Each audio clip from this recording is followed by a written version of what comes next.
Welcome to the Nomad Network, your first stop for complete and comprehensive Chicago Bears football coverage. Dive deep into analyses, updates, and all things Bears. Subscribe to our YouTube channel today and never miss a beat.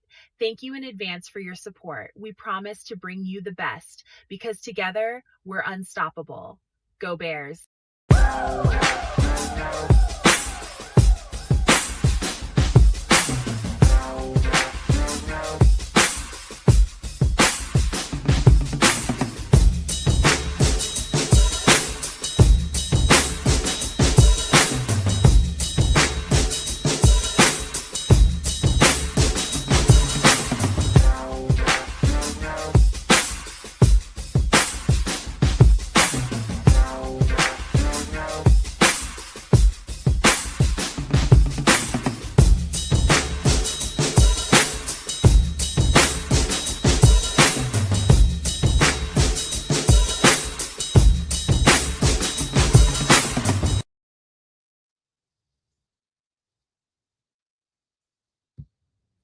Yo, no maniacs. Welcome to this Sunday night edition of Nomad at Night.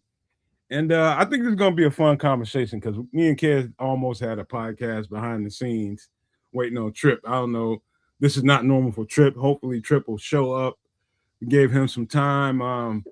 But it's usually Kez we always waiting on. But this time it's the food maestro. And so, yeah, man, that's wild. Yeah, man. I mean, I'm on just permanent Caribbean time. I guess he's rocking colored people time today, so I guess it is what it is. But I'm sure Trip will show up there sooner or later, and we love our boy. We gave him a couple minutes, but either way, as we were just chopping it up behind the scenes, we're getting deep into it, so we figured just F it, let's just start this show and have some of this conversation. Well, y'all, and here we are. And the green room is where all the magic happens. Like a lot of the time, man. It's like MTV Cribs, man. That's where all the magic happens, in the green room before a show. Yeah, man. Shout out to Juju for being the number one homie. Getting it. Let's get it, Juju. What it do, man? Good to have you, brother. But yeah, man, let's let me give a little preview of what we're going to be talking about today. Of course, we're going to get into the Bears and make it all Bears today. We're going to get a little human real quick before we get into that. But, it's a particular part of the show that I wanted to highlight. Shout out to Clocker Sports. I caught an interview earlier this morning. They were interviewing Jade Walker. Clocker Sports. So check those guys out on YouTube. Yeah. I'd love to see. They had a pretty decent interview. And one of the questions they hit him with is, it's something that I've been talking about for some time over here, explaining why, you can't just put a rookie on the field as talented as he is and just expect him to just get it. It's about bandwidth for real, but we're going to talk about that. If you want to check out a good interview about why sometimes it takes some of these younger guys to get on the field, sometimes it takes a minute, you'll understand after listening to Jade Walker talk about it. Because when I told y'all that the West Coast offense, the verbiage in that offense is a load, I'm going to explain to you guys why. And I'm going to tell you guys why, it varies from individual to individual, how they, put this into their computer. I'm going to tell you how I put it in my computer as I was trying to translate it to people to help them. And I'm going to tell you how other people see it. But it's going to be an interesting part of the show. So hang in there for that conversation. I promise you're going to want to see that. But outside of that, kids, man, how's it been, man? What's going on in Canada? How's your week been? Man, it's definitely we slid right into the fall. What it do, Jay Grizz, man? Good to have you, my bro. Fall yet? It's fall already there? Brother, we slid right into fall. It's been raining and the weather's weird right now. Like it's kind of hot, but it's also just gloomy and rainy. So it's definitely sliding right into fall. Ain't no breaks here. I'm really hoping that there is a break. I hope in the next couple of weeks is warm, summery type stuff again. But this week's been a little bit glum and not a whole lot of good out there in the as far as weather is concerned, anyways. But just doing the darn thing, getting a little some workouts in here and there, trying to eat good and and make some paper, man. That's what it looks like, really. Yeah, Jay Grizz, what up, man? That trip might be then ate Oh, too many of them damn pancakes or something, man, and yeah, it might have came back on him a little bit. ordered too many pancakes from the chef. Hey, Dante and Shad, Scrolls, good to see you, man. Yeah, You know what I'm saying? Like sometimes I don't even realize we got summers, but I appreciate them when they're here, Scrolls, man. I appreciate them. They're all I live for. It's all I got left. I got like two months out the year where I could be happy, and the rest I'm a surly asshole. So, I'm pretty sure you guys are familiar with both sides at this point. So, you know what it is, man. But damn, I just wish it was a little bit longer. Like last year, it slid right up until October, man. It was real good, real nice here. But right now it's a little bit, I'm saying it, a little bit like real fall right now, man. And I'm not really trying to have it, man. Dude, let me tell you, shout out to Dante with the alert. Hold on. Let me give him this love. We got to do that. Make sure we give him this love. Hold on, man. Hold on.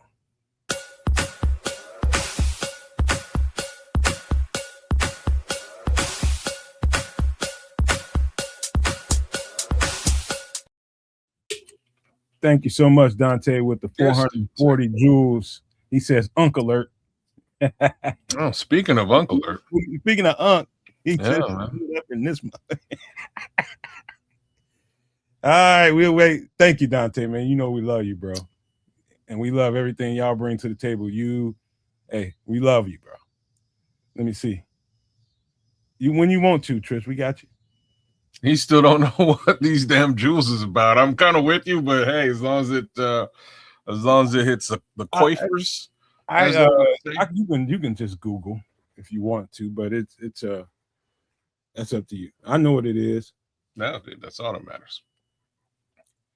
As long as it hits the coifers, man. That's what they call it in Game of Thrones and shit. House of the Dragon. But yeah, bro, I got a little story time, man, from when I was in Missouri, man. It's what went down? Hey, Ron. I'm just gonna say I made some fans while I was there. Okay. So I like to say, just Google it, Dante. Just Google. Just put in there what is 440 joules mean in a YouTube podcast, and it'll tell you. Yeah, I did it the last time you did it. I can't remember what it was, but I did it. Trips, whenever you're ready, you want me to put you in? Is he froze? Oh no, give him a minute. I think he's on his phone tonight, man. He's getting set up. So what up, Ron?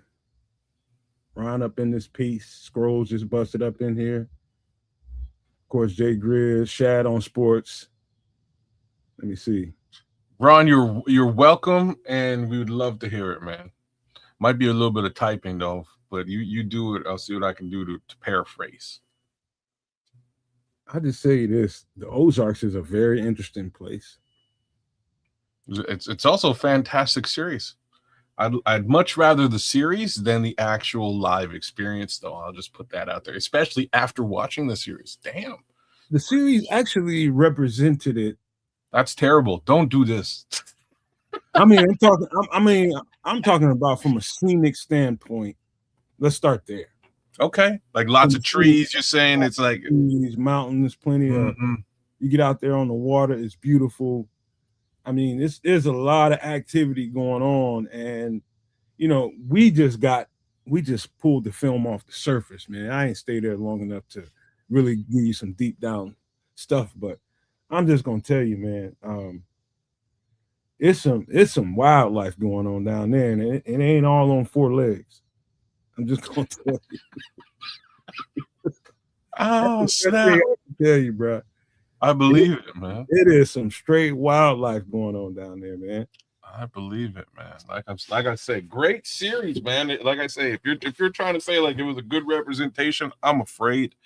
That's all I gotta say, because they did a real good job of, because like for those of you who haven't seen it, just to give you a quick premise, it's about a family from Chicago that moves to the Ozarks. And that's where I'll leave the premise, because I don't want to ruin anything for you guys, and how they come in and how they, warm themselves up to the locals ain't good. It's not, it's not a good situation for them at Kid, all. you know what's funny about that? Everybody that was on that job is from Chicago. For real? Everybody. Not a single person that wasn't. So, like, how far is it from where you're at, really? What? Ozarks? Yeah. Probably about 6 hours. I'm sorry. This fucking squirrel just Yeah. There's some of that shit going on down there. Hey, shout out to Paulie. Hey, Paulie made that video for us. I've been holding on to it, hugging it, waiting for the right time. And I think I'm trying to hold on to it till those guys get out there for the preseason where we're going to see a whole lot of rookie play. Okay. I'm just trying to hold on to it that long, but I might not be able to, Paul. We love you for doing that for us, though, bro. For real. Wow, that's wild, Scrolls, man. That's crazy. Yeah, it's a lot of that kind of shit going on. 6 hours, okay. You know what I mean? It's far enough, but the way they represent it is, it's like it's far enough away from Chicago, but it's kind of still like real Midwest in between. Is it close to Ohio too? Is that right? It's closer to Tennessee. Close to Tennessee. Oh, Arkansas was also big. So it was Arkansas. There were some Ohio gangsters in there. There was obviously Chicago gangsters too. It's a like, man, I'm saying I ain't never been, but check the series out, y'all, for real. Like, it's one of the best series I've ever seen.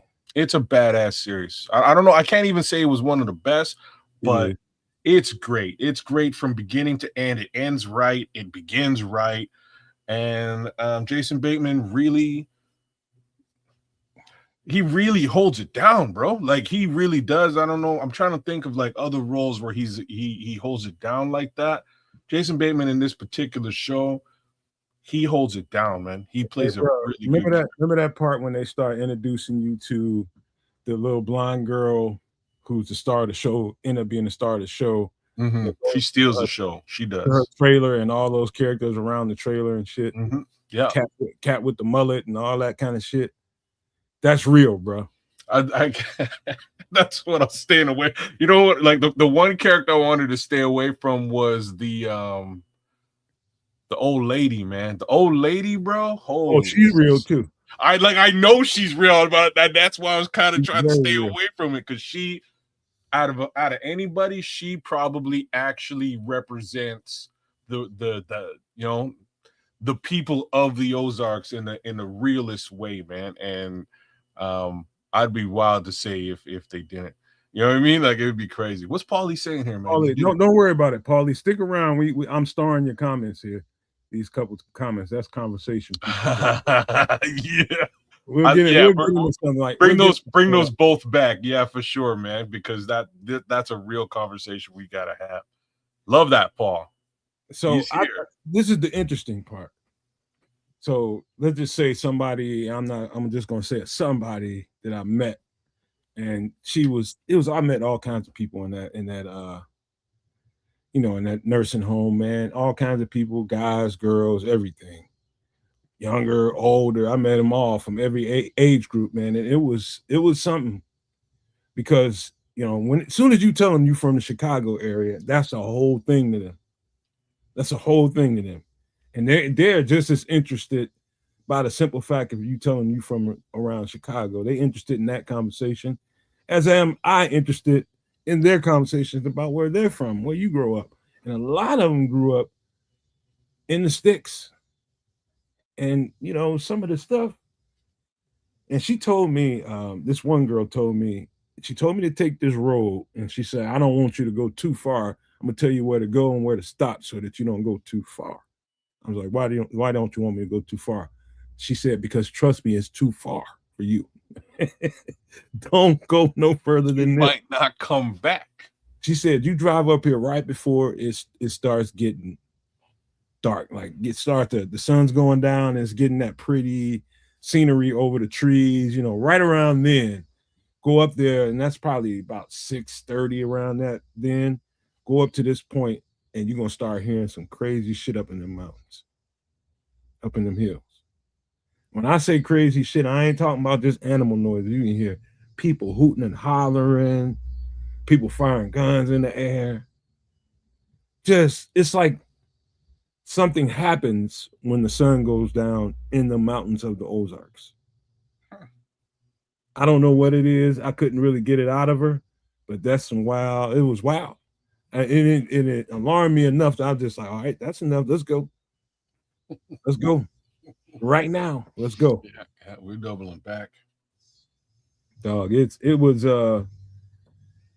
and this, the passes I got at me. Just to say, some of those females, I'm just saying, you can tell they just, I'm gonna tell you, meth is strong there. And those people like to have a good time, meth and natural ice. I'm just gonna tell you that. Bro, that's the theme of that show. But wow, crazy. I'm not surprised at all. I mean, like in situations like that, and I mean, there ain't nothing else to do, bro. You know what I mean? Like you're in the woods, you're in the sticks for real, for real. What else you gonna do? You have to, like, where I was at was a little town, but it wasn't necessarily the sticks. You got to drive probably about another 10, 15 miles up the road to get to where I was talking about. And it was worth it, man, just to see how absolutely and I got a hint from one of them that really didn't want to do too much talking, because apparently, too much talking will get you in trouble down there. So I'll just say Dixie Mafia is real down there. Number one. Okay. Number two, the moonshine is real in them hills. That's what I took from, the little breadcrumbs that the girl was giving me. Like those people, as soon as it starts getting dark, they know they have the advantage, is what I took it to be. And they can go ahead and pretty much until the sun comes up from 6 to about 6 in the morning. They can make all the shine they want. Man. Who's trying to come up in there? Them wild hillbillies up in that thing, they do have the advantage, man. What police want to go up in there? Ain't no police going up in there, man. No, man. Nomad didn't even see your bedtime story. Don't worry, Ron. I got you, Ron. I got you. We are definitely. You know what? We're gonna do, courtesy of Ron. Courtesy of Ron Winarski. Wait, hold on, because Paul want to get on. You want to come on tonight? Yeah, you can come on. Let me see. Let me make sure I can. All right, try and hook Paulie up right now. In the meantime, we'll do story time with Ron. Once upon a time, there was a guy called Jordan Love. He thought he was a great QB until he got his ass kicked by the Bears and kicked out of the playoffs. The end. Let me make sure I can. This is a great story, Ron, and I fully support it. I think we should start a GoFundMe to have this story turned into a short film, or at least a YouTube short. Paul, you should get it. Hold on, I was just getting. You should be getting it, man. Anytime you're ready, you can come on. What'd you say, man? I didn't even hear all that. I was trying to get. Damn, I'm not doing the story again. What the hell? I just ran it. Ron, you might be right. Maybe Nomad didn't like your story, but I certainly liked it. It was very anti-Packer, if you will, and I'm about as anti-Packer as they come. So away we go. Trip is struggling with, like, he's struggling about with his stuff, I guess. Yeah, he's doing tech support, I'm sure, right now. So we'll let him sort his situation out. Just Trip, just go out and come back in, see what happens. He just froze again. Yeah, he freezing. Okay. All right, as we wait for Triple R, same token, Paulie, man, good to have. It'd be awesome to have you if you can jump on. By all means, man, come on through and we'll get you going. Good conversations to be had across the board. I'm paying a fair amount of attention to the noise out there, and the noise is interesting. Oh, will you look at this? Okay, we'll get you up in here in 1 second, Paul. Let's try to get Triple R straightened out real quick before we get you in here. He's I think he's still going through some things. Yeah, he's freezing up. Just you want me to pop you in just to see what happens? Yeah, let's throw him in and see if we're all right, man. It's a little choppy, man, but Is it working? We can hear you. Video might need time to catch up. Oh, yeah. Yeah, I can hear you fine. Okay. We definitely got I mean, I can hear you. There's nothing you're missing. Yeah. You definitely glitching. Yeah, you glitching. Well, I don't know what to tell you. Mm. It's not working. We should have working. You on your phone? Yeah. Yeah. Are you on Wi-Fi? Yeah. Yeah. Snap. Okay, do me a favor, reset your router, come back in and try again, because it's like even your voice is choppy. Like right now, you frozen. Okay. All right, we'll try to. Paul, you there? Let me get you on the stage. Yeah, let's bring Paul in, man. What's going on? What up, guys? man? What's going Paul on? Ski, man. Good to Film is in the building. Yeah, I'm channeling my inner nomad today. I can't do a visual because I don't have the backdrop set up and it's fucking hot, so I got the fan going. I'd prefer to, stay cool, shirt off. So yeah, nobody wants to see that, right? No, I have no interest.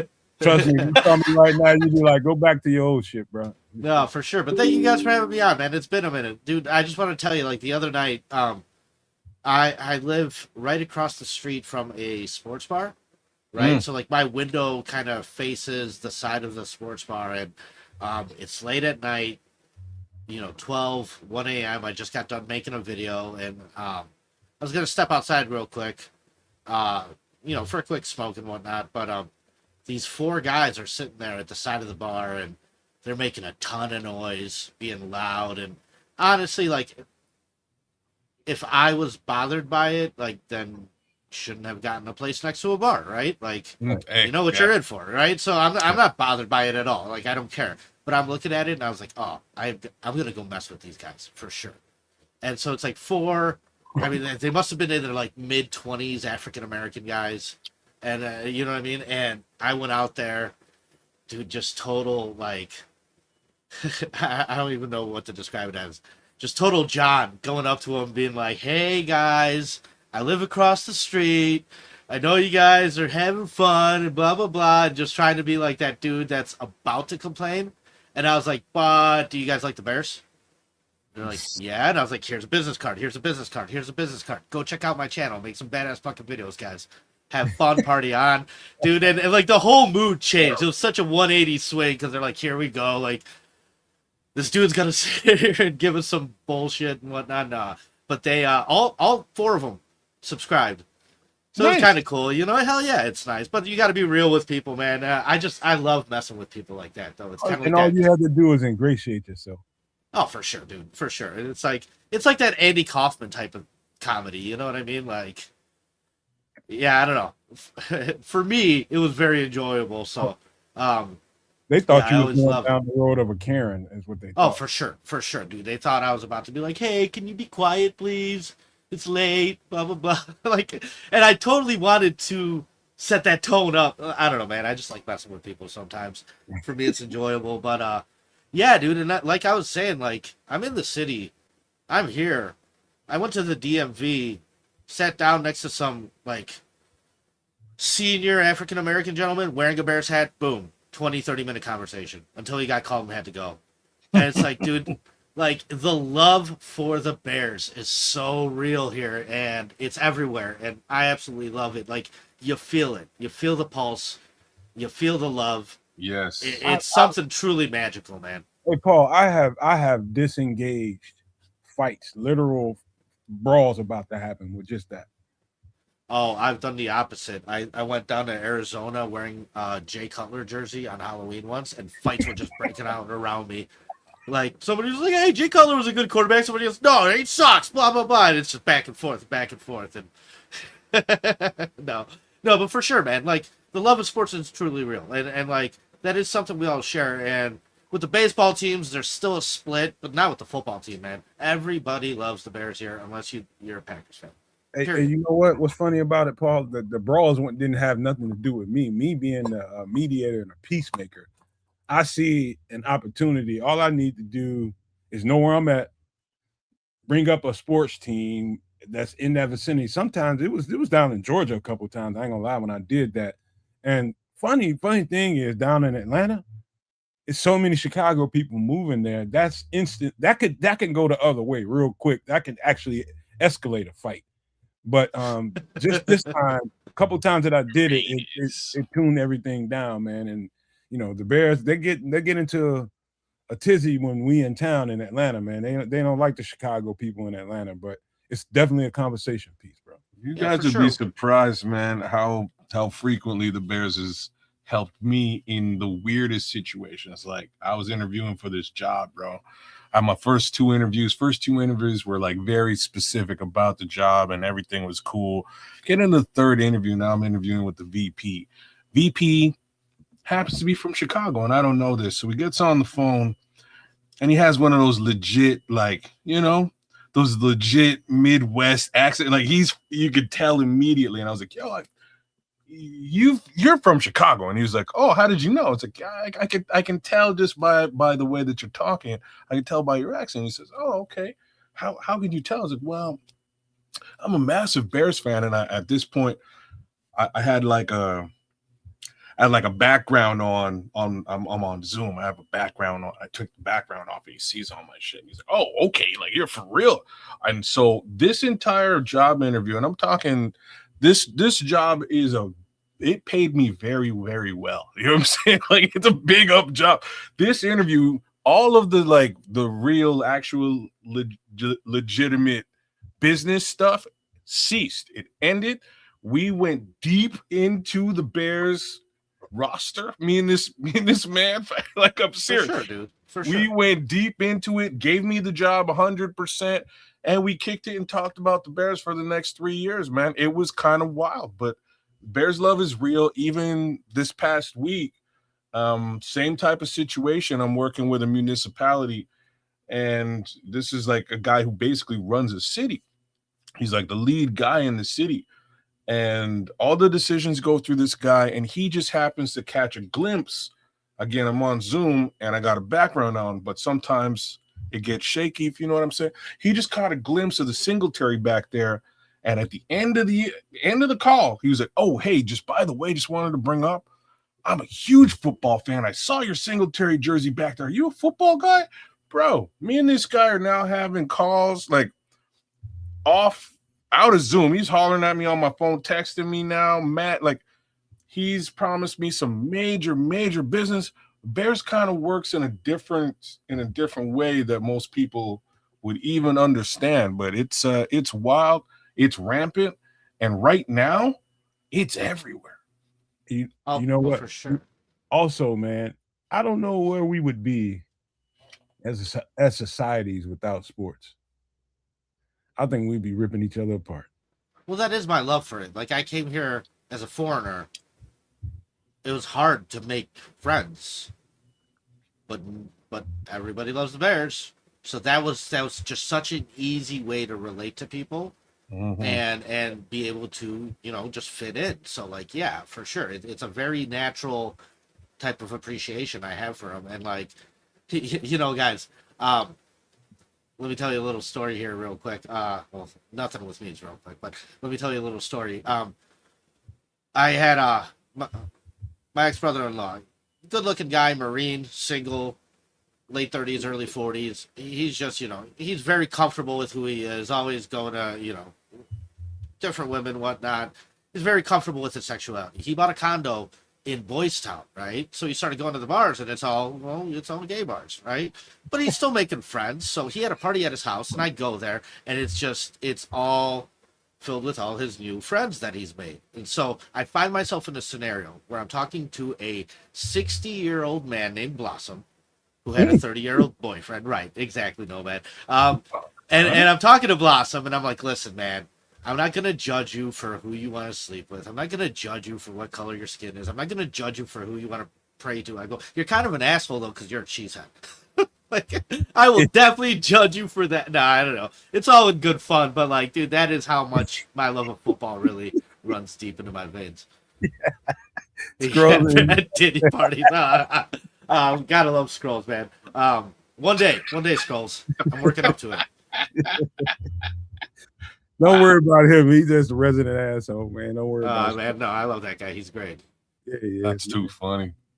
But yeah, man, that's yeah, man. You can make too many friends too, man. You be careful.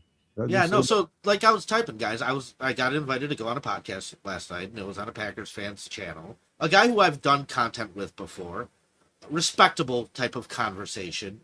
Fully disagree, right? Like fully two different point of views, but we keep it respectful. We keep the insults tasteful, right? And he had a guy who does content creation for the Vikings too on there, right? And I'm telling you guys, man, it is the same type of I'm looking down on you type of feeling I got from them still. It's gonna be though, Paul.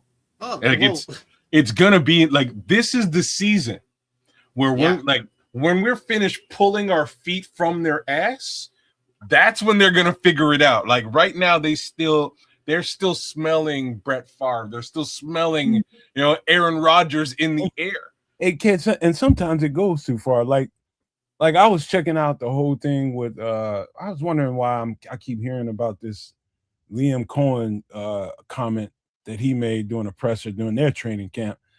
And all he said was they was asking him about, how do you guys think you're going to do this season? It's a lot of expectations on you guys. We think you guys are going to be good.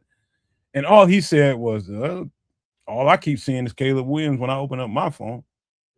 And all that was to me, the way I interpreted it was he's basically saying these are the woes of a small market team versus this big market team. I don't know if that's what I interpret. That's how you interpret. I don't think that's how.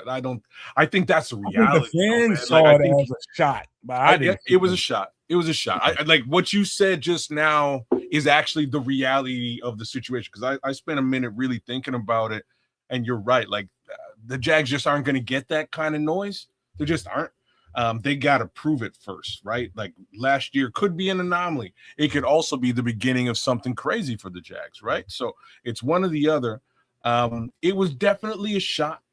And what I mean by that is if you recall just about midway through last season, folks were looking at the Jags like, yo, this is a potential deep run in the playoffs for this team. And they didn't do too bad.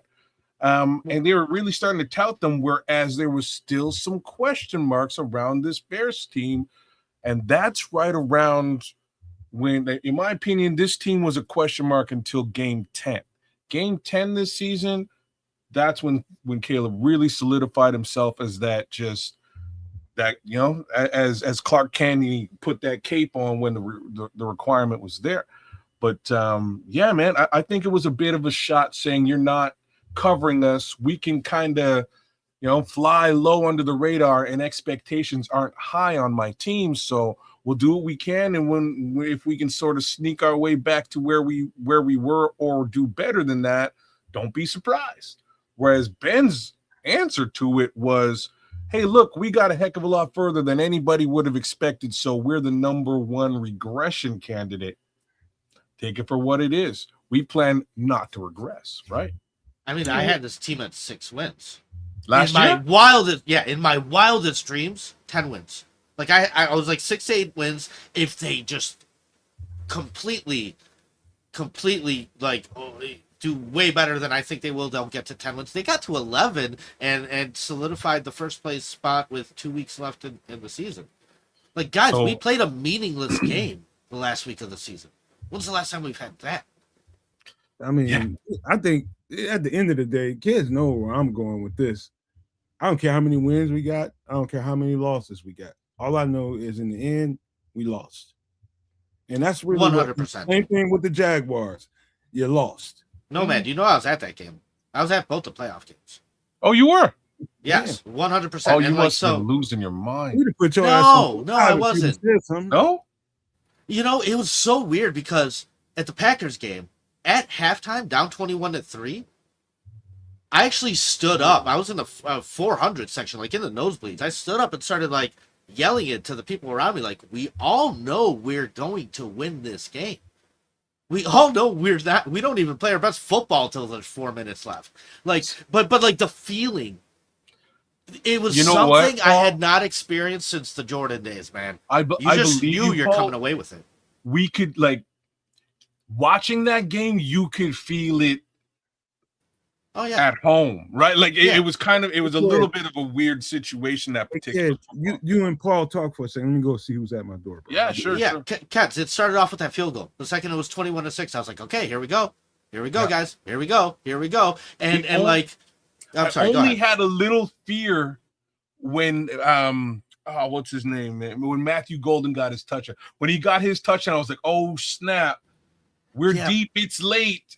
They got to score now. You know what I mean? And looking at the crowd, because they went around a couple of times and they kind of looked at the crowd to get the crowd's feel. And it wasn't a feeling of, oh, snap, they scored again, this game is over. It was we got them right where we want them type feeling, you know, and that's what it was. And they scored a touchdown. They still, dude, you could point to a missed field goal by the Packers and say, there's the reason why we lost. Like, their quarterback didn't play bad. No. It's not like they were throwing picks left. So, like, they fumbled that win, but just slightly, and that's all the opportunity we needed. And so I think that's something really, really special and unique. And it's like, dude, I'm so analytical. I'm so down to earth. Like I said, I had this team at 6 wins, right? But I'm at that playoff game, down 21-3. I've been at games like that. They're gone. They're lost. Not that one. No, there was just something in the air where you're like, man, no, this is ours. Their backs are against the wall. They're like, dude, that's special. So when I was sitting there talking with these, you know, with this Packer fan, with this Viking fan, I told him, I go, the difference is last play of that game, you had a snap fumble by Jordan Love. And then he just threw some ball that got almost intercepted. But if that's Aaron Rodgers, kids, I expect to lose that game. Right? Like, that's an opportunity for that man. Whereas this is a chicken with his head cut off running around. Like, it's But this is what we're seeing right now. We're seeing Caleb Williams do some of the shit that other man used to do. Right? Like that icing that game, as well as, you know, 6 other games before it in that type of fashion. There's only a couple quarterbacks that I can say do stuff like that. One of them happens to be wearing green and gold most of the time. 2 of them, right? Like, not right now. Not this one. The other. Yeah, exactly. They still think it's this one. Like, they still are riding that wave. It's not it, man. It's not it. What I am going to give the Packers is something very straightforward, and I think we all have to agree with it. Their quarterback development as an organization is bar none. Like there's not a lot of organizations that can develop a quarterback like they can, and they've shown it time and time again, which is an impressive thing. What we're seeing right now is something different. We're seeing the thing that we've always said, right? And that is, if the Bears ever get an offense / quarterback run offense, the whole league is on notice. The whole league flips, and we're now actually about to see the flip live and direct in real time. First week of September this year. This is when the Bears established themselves, 50 years later as an offensive team. We've seen glimpses of it in the past, right? 2018, 2010, a little bit. We've seen glimpses of it. If this thing is legit, quarterback, receivers, tight end, offensive line, holy smokes, it's going to be an exciting season to watch. That's for sure. Hey, kids, it is, man. It is. This is real. I don't know. This is the start. I don't know where this conversation just went, but all I know is I just got sold. I'm telling you, black kids and Latino kids in my community that have no problem No shame. It's nighttime here. Roll up to your crib selling you candy bars for their field trip at the beginning of the school year. I hope you bought some candy bars even if you $5 didn't go in. candy bar in my goddamn living room, man. All right, good. Well done, sir. Support well them. Yeah, done. well done. Props to you, man. $5 fucking candy bar, man. Man, I'm just like, man, hey, hold on. Most people's parents will tell them, don't be just rolling up on people's cribs at night. Man, they ain't scared.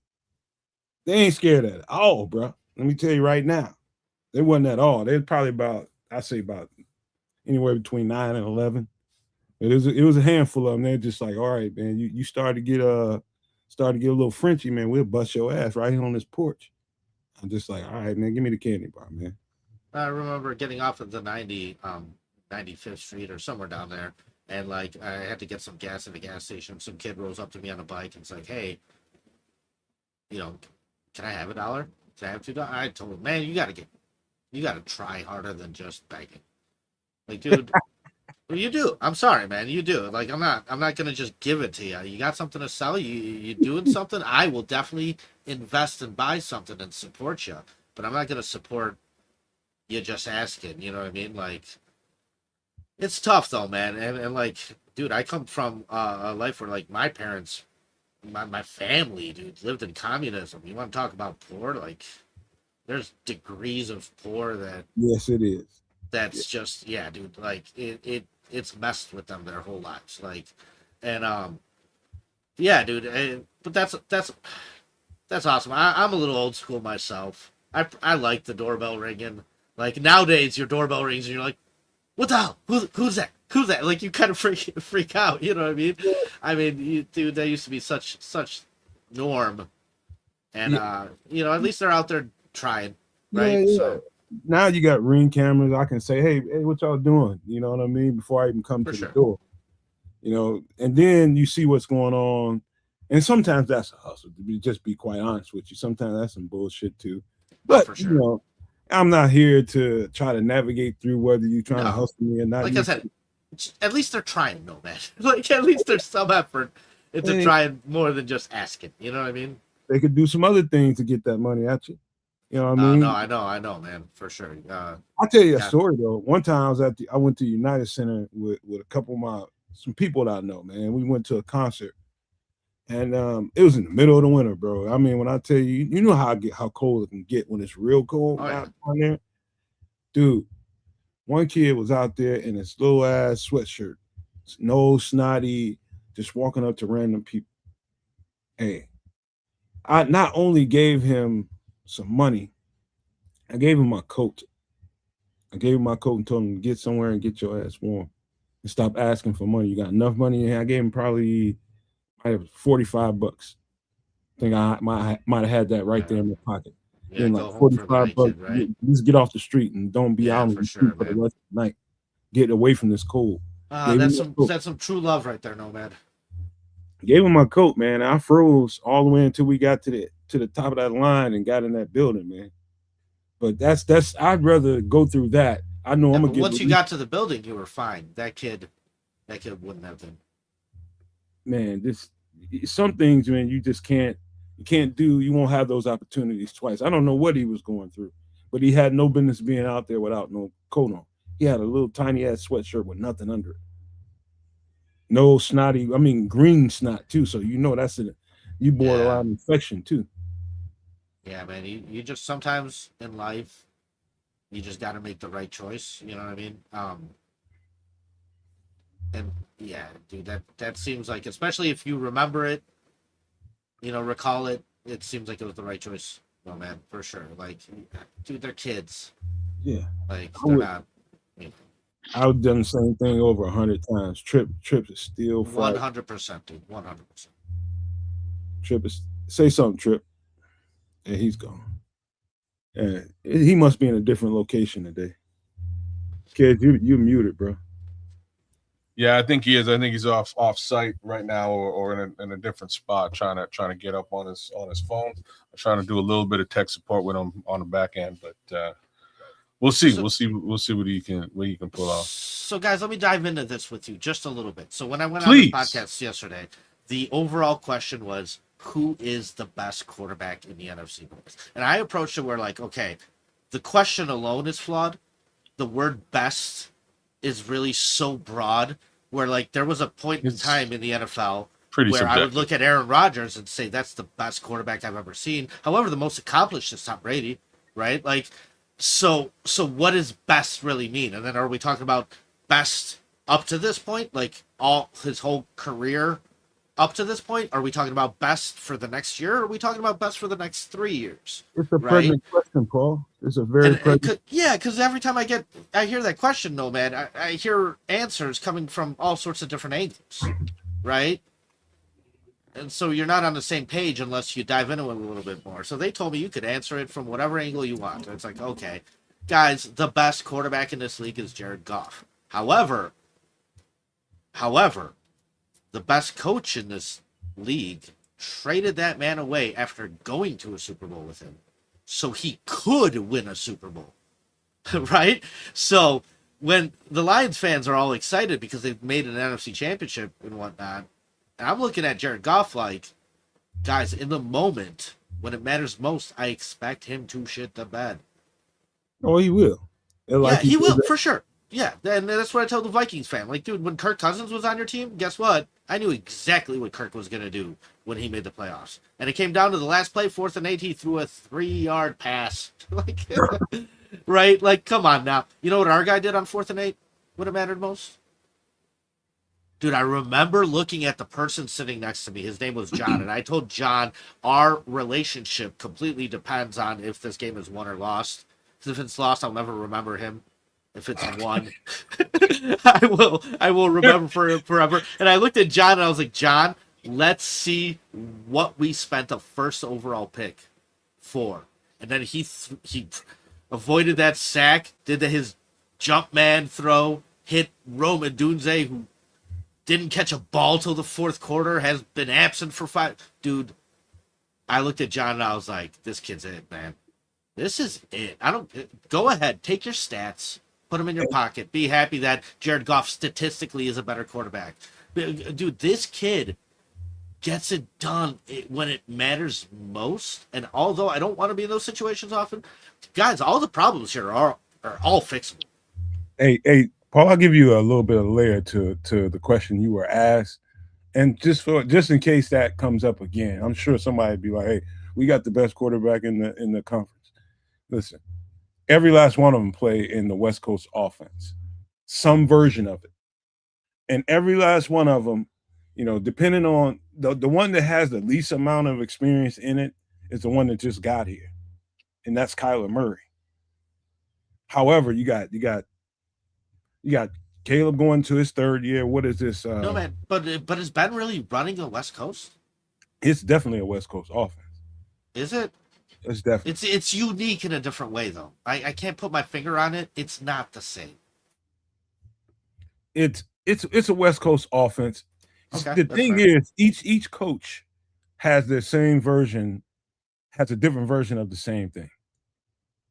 It's just ours is probably more like Detroit's, which is more run heavy and more, you know, leaned into the run game versus so let's say the Vikings for that matter. They really want to throw the ball and then run at you. So it's kind of reversed that way. And you look at enough of it on film, it's the same stuff. It's just you were right to say that Jared Goff is the best in the division right now because he's the most accomplished. 100%. He runs it better than everybody else does in the division. Close second, you got to give it to the Green Bay quarterback. Yeah, Jordan Love, really keeping up close is our quarterback. Well, dude, he's got to take it this year, guys. That's where this question becomes interesting, and I like the way that you qualified it initially there, Paulie, because you're both right. If you're asking the question right now at this present minute, who's the best quarterback in the NFC? I think unilaterally you have to answer Jared Goff. But are we talking about this present minute and in the past? Or are we talking about this present minute sealing into the future? And if that's what we're talking about, the answer might be Caleb Williams. Well, I got to tell you the key word Hands down. is before you jump It there, is. before you go to a complete conclusion. Why? And shout out to Dante. He says Ben's offense is a mutt. That's true too. West Coast and Eric Coryell. Some of the same, principles. But I'm gonna tell you why you keep hearing this over and over again. In a West Coast offense, it is all about timing. It is all about timing. I must have to get this conversation about Jade Walker on the table so that we can have a little deeper conversation. It's all about timing, playing in rhythm. If that ball doesn't come out of your hand at the right time, because there's landmarks to hit for the receivers, there's landmarks to hit for the quarterback, and you have to be on time. That's why you keep hearing people say, hey, Caleb has to learn to play more on time. If he can play more on time this year, da da da da da. That's where that comes from. That's how you know you're talking about a West Coast offense. It's all predicated from timing. So, no, Ben, can I ask you this? Like, when I looked at the Steelers with Ben Roethlisberger and, like, Antonio Brown, that was such a, like, successful backyard football style. Where it's, like, those... So, like, is that where we're headed?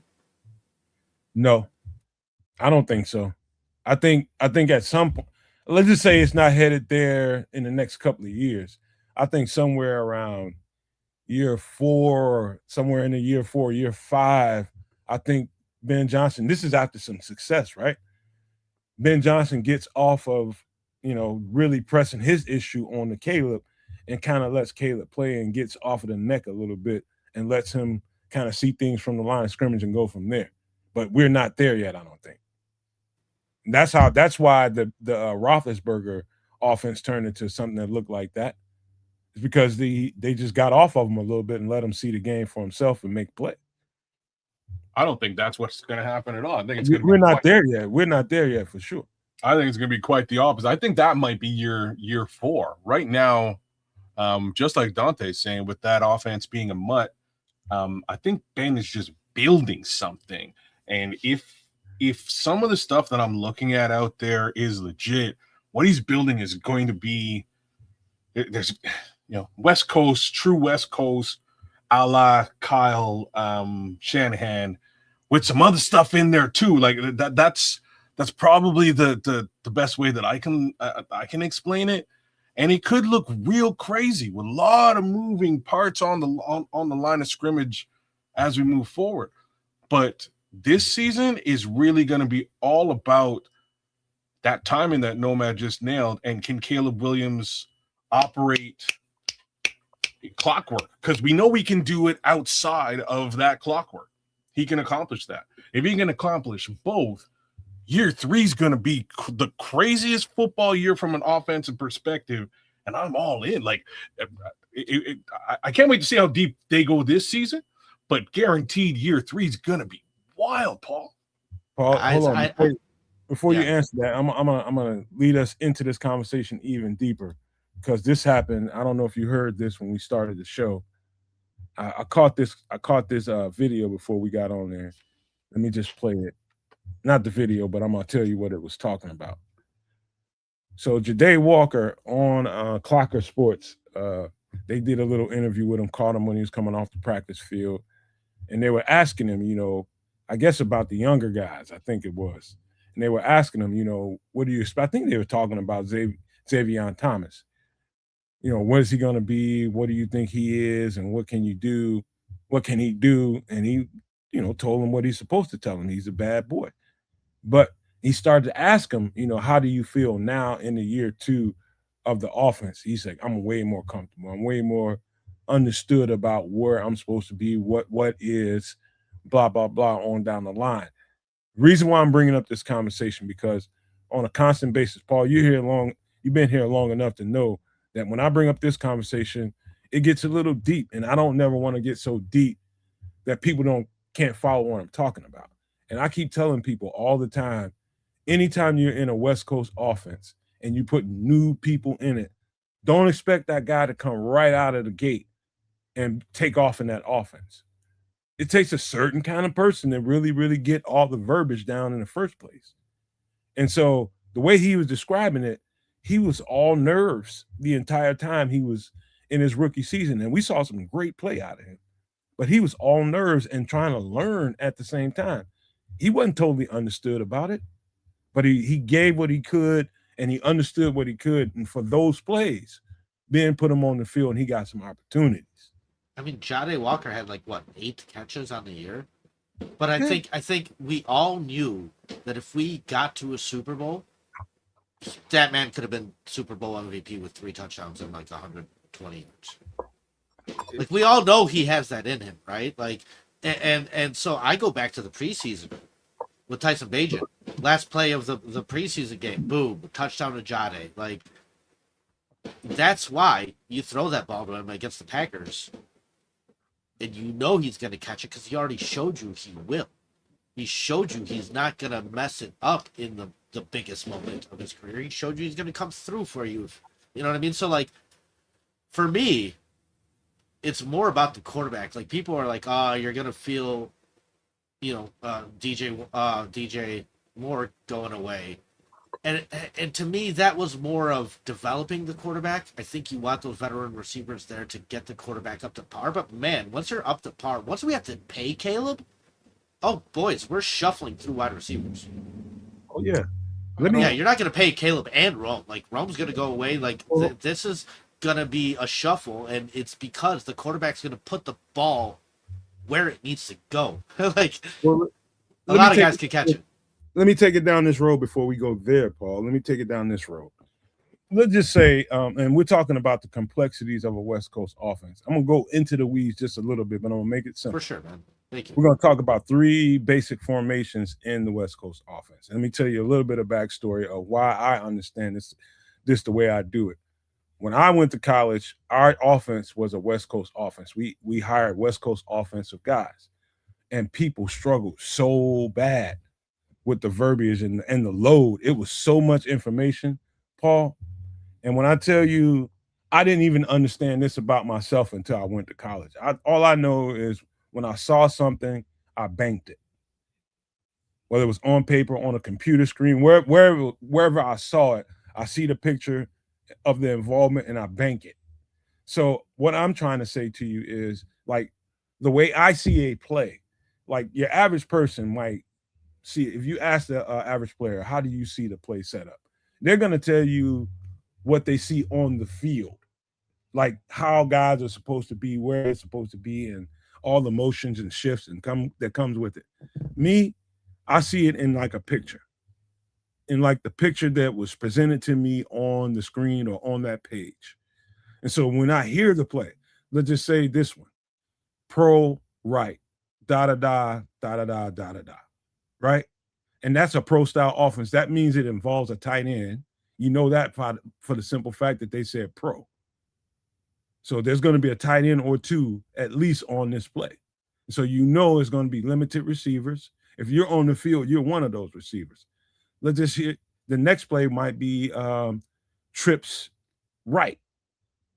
And you know for a fact one of those tight ends that was on the field is going to get off the field, and it's going to be at least 3 to 4 receivers on the field. Bunch is the same kind of concept, but a little bit different. You hear those keywords at the beginning of that call in the huddle. And what you see versus what the next person sees is a whole different ball game. And what I'm saying to you guys is the way I see it is in a picture, like in a picture from like a firsthand point of view when you're turning a book or you flipping the screen on a laptop or you know, some handheld device. I see it that way. And when I told my coaches that I saw it that way, they lit up and just like, you got to start helping some of these guys. I was like, Coach, I can't help them see it the way I see it. But no, if you explain to them that this is what you're seeing versus them seeing it on grass, they see pictures on the grass through their vision. You get what I'm saying, Paul? Like I see X's and O's. I do. Dude, I remember hearing interview with Julian Edelman where he was talking about like practicing with Tom Brady. Julian Edelman's a 7th round pick, guys. Like Tom Brady had Randy Moss, right? Like, and Edelman said, dude, you go practice with a quarterback, you usually get like 30 throws in. With Brady, it was 70, 80, like almost 3 times what I'm used to doing with somebody at practice. And he's like, and he's telling me on this route, You gotta cut this way. You gotta shift your leverage this way. You gotta put all your weight on this foot and blah blah blah. This is where the ball's gonna be. Mm-hmm. And he literally said, Tom Brady taught me more about being a good wide receiver than any coach ever has. Yes, because he's the one that has to deliver the ball. And when you start hearing stories about, okay, they'll blow the whistle because you went up there and you got the wrong alignment you got to the right place. You was exactly where you needed to be, but you didn't align it right. You could be inches away from where you need to be aligning because you're going to throw off the timing of where that pass is supposed to be. Huddle up again. Get back out there. Make sure you're 2 feet away from the hash. You got to make sure you that, because when you go do that little outbreaking route, that ball is gonna miss you because you are lying the wrong way. Yeah. The timing. No, I hear you. And so that's why guys come into this offense and they swim. They're just swimming, and it's an uphill battle. And most of the time, for everybody that I knew that I was in contact with, it took them half a season. Took them half a season and a camp. I'm not going to pretend that like coaching doesn't matter, because coaching definitely matters. I knew what I saw out of Caleb in year 1, and I said it at the end of the season. I know what we're seeing, and we're already ruining it. Like, I can't do this again. 68 sacks breaks a quarterback. So, like, I think this year they got back to square one. They got back to the foundation. And a little more. And now I think this upcoming year, I think Caleb's bought in on more control, more details, more leadership of the offense. And it's exciting, man, because this kid's ceiling is so high, so damn high, that, like, I said it too, like, man, I'm so analytical, I'm so statistical, like, do I want to be winning games like this? Ideally, no. Ideally, I'd like to play the first half a little bit better so we don't wind up in situations where Caleb has to be a Superman. It's nice to know when those situations arise that he steps up to the plate and he hits the home run, right? Like, that's a check. Any situation we're in at the end of the game, I have faith that he's going to get it done. And if he doesn't, I know with all my heart that, like, he did the best he possibly could. However, he's like 7 for 7 with those 2-minute and under situations where he has to come back. So, like, statistically, analytically, you can't live that way in the NFL. But boy, guys, we got a unicorn here. This might be how he lives it. Like, it's fine with him. He's doing it. I can't diminish it. Like, well, it deserves it deserves a little bit of diminishment, but there's a reason for it, right? One of the quarterbacks who I hold in high regard for a very similar reason is Joe Burrow. Joe Burrow will dirt balls down 1 through 3, knowing that he's gonna nail it in down 4 and or down 3. You know what I'm saying? Like, and that's the type of mentality we're starting to get with Caleb, which I really appreciate. Big ups to you, Levante. Thanks a lot, man. You want to give Levante a little bit of love? Love you, bro. He just did his renewed his membership. Still, big ups to Levante. Yeah. Thank you for doing it, man. Mad love. But that type of stuff supports all of us. Like, it does. All of us podcasters, all of us content creators, like you guys being members, you guys supporting us. It goes such a long way. I'm gonna have to do a membership little breakdown. All I got is a super chat. But we got you covered, Levante. We're gonna get that. He's back up, he says, man. Mad respect. But as I was stating there just with Caleb, the other half of this thing is there a way for us not to get into those 7 situations in the first place?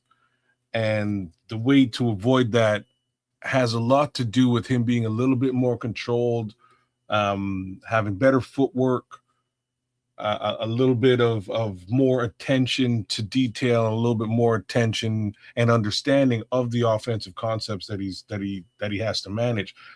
What we saw last year was a I'm calling him a rookie. He wasn't really a rookie, but he was definitely a rookie in that offense. We kind of saw him be able to grow within that offense, and by the end of the season, he had a better understanding of what his responsibilities were. He had a better understanding of what Ben Johnson wanted him to do on the field, and he was able to execute. Whereas earlier in the season, it was, growing pains. At this point, all I really needed to see from this young man was that he took some time to himself, and I hope he did. I assume he did. I just want him to take some time for himself and just get back down to fundamentals, footwork, making sure those balls don't sail, things like that. And as stated, we started to see less and less and less of that as the year progressed. I expect him to come out this year and be able to nail stuff. I'll tell you guys why you saw all the shit you saw. It's Ben Johnson has done, if nothing else, he's done one of the better yeoman's job of getting a quarterback to stay settled and trust his protection. Number one, they invested into making sure that he can sit in that pocket. Number one, that's the thing that we all tend to forget. He came into here as a rookie dealing with a ragtag unit for the most part. They were still trying to put that shit together. And by the time Ben got here, okay, right away, this is what we're going to have to do right away. Make sure that when we ask him to stay in this pocket, and even when you have to ditch this pocket and move around and make yourself mobile, get back to where you need to and look down the field for targets instead of just taking off and trying to get a 4 to 7 yard gain. Stay in that pocket. There's another 18 to 20 something yard passes, a few of them that you can go and throw, because now the play is kind of broken down. And so he taught him the value of why we teach you to stay in the pocket and trust the pocket. There's plays out there. But if you run, that's one of the things, Paul, you had to notice is even when he scrambled, sometimes he got right back to where he needed to be to launch that ball, didn't he? Well, no, man. Like I said, 68 sacks. My prediction was they're going to get it down to 40, and they got it down to in the 20s.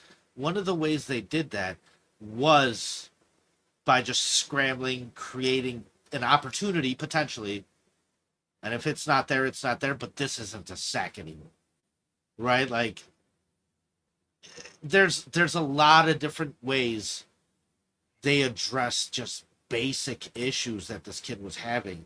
And I think the growth was tremendous. I think it's very diminished because I don't think people understand where this kid started off. Oh, yes. He started off a couple steps back this year. Make sure that offensive line is where it needs to be. Then you just failed from the beginning. And that's why Ben Johnson, that's the first thing that happened when he got here. They made big investments in the offensive line because he knew that had to be the starting point for everything that we ask him to do. How are we going to ask him if he's not safe back there? And Nomad, my co-host, it was week 4. We're 2-2. And we're doing a podcast, and his question to me was, what is the most surprising improvement on this team for you so far? And his answer was the offensive line, specifically run blocking. Exactly. He saw it in week 4. He's like, these guys are out there manhandling people. Guys, we went through the entire season with 2 running backs. Yep. Like, I did not think that was possible to get the type of production we did out of our running game that we did. I'm still very skeptical going into this year because we didn't draft another running back. Yeah. Hold that thought, Paul. We got a super chat coming.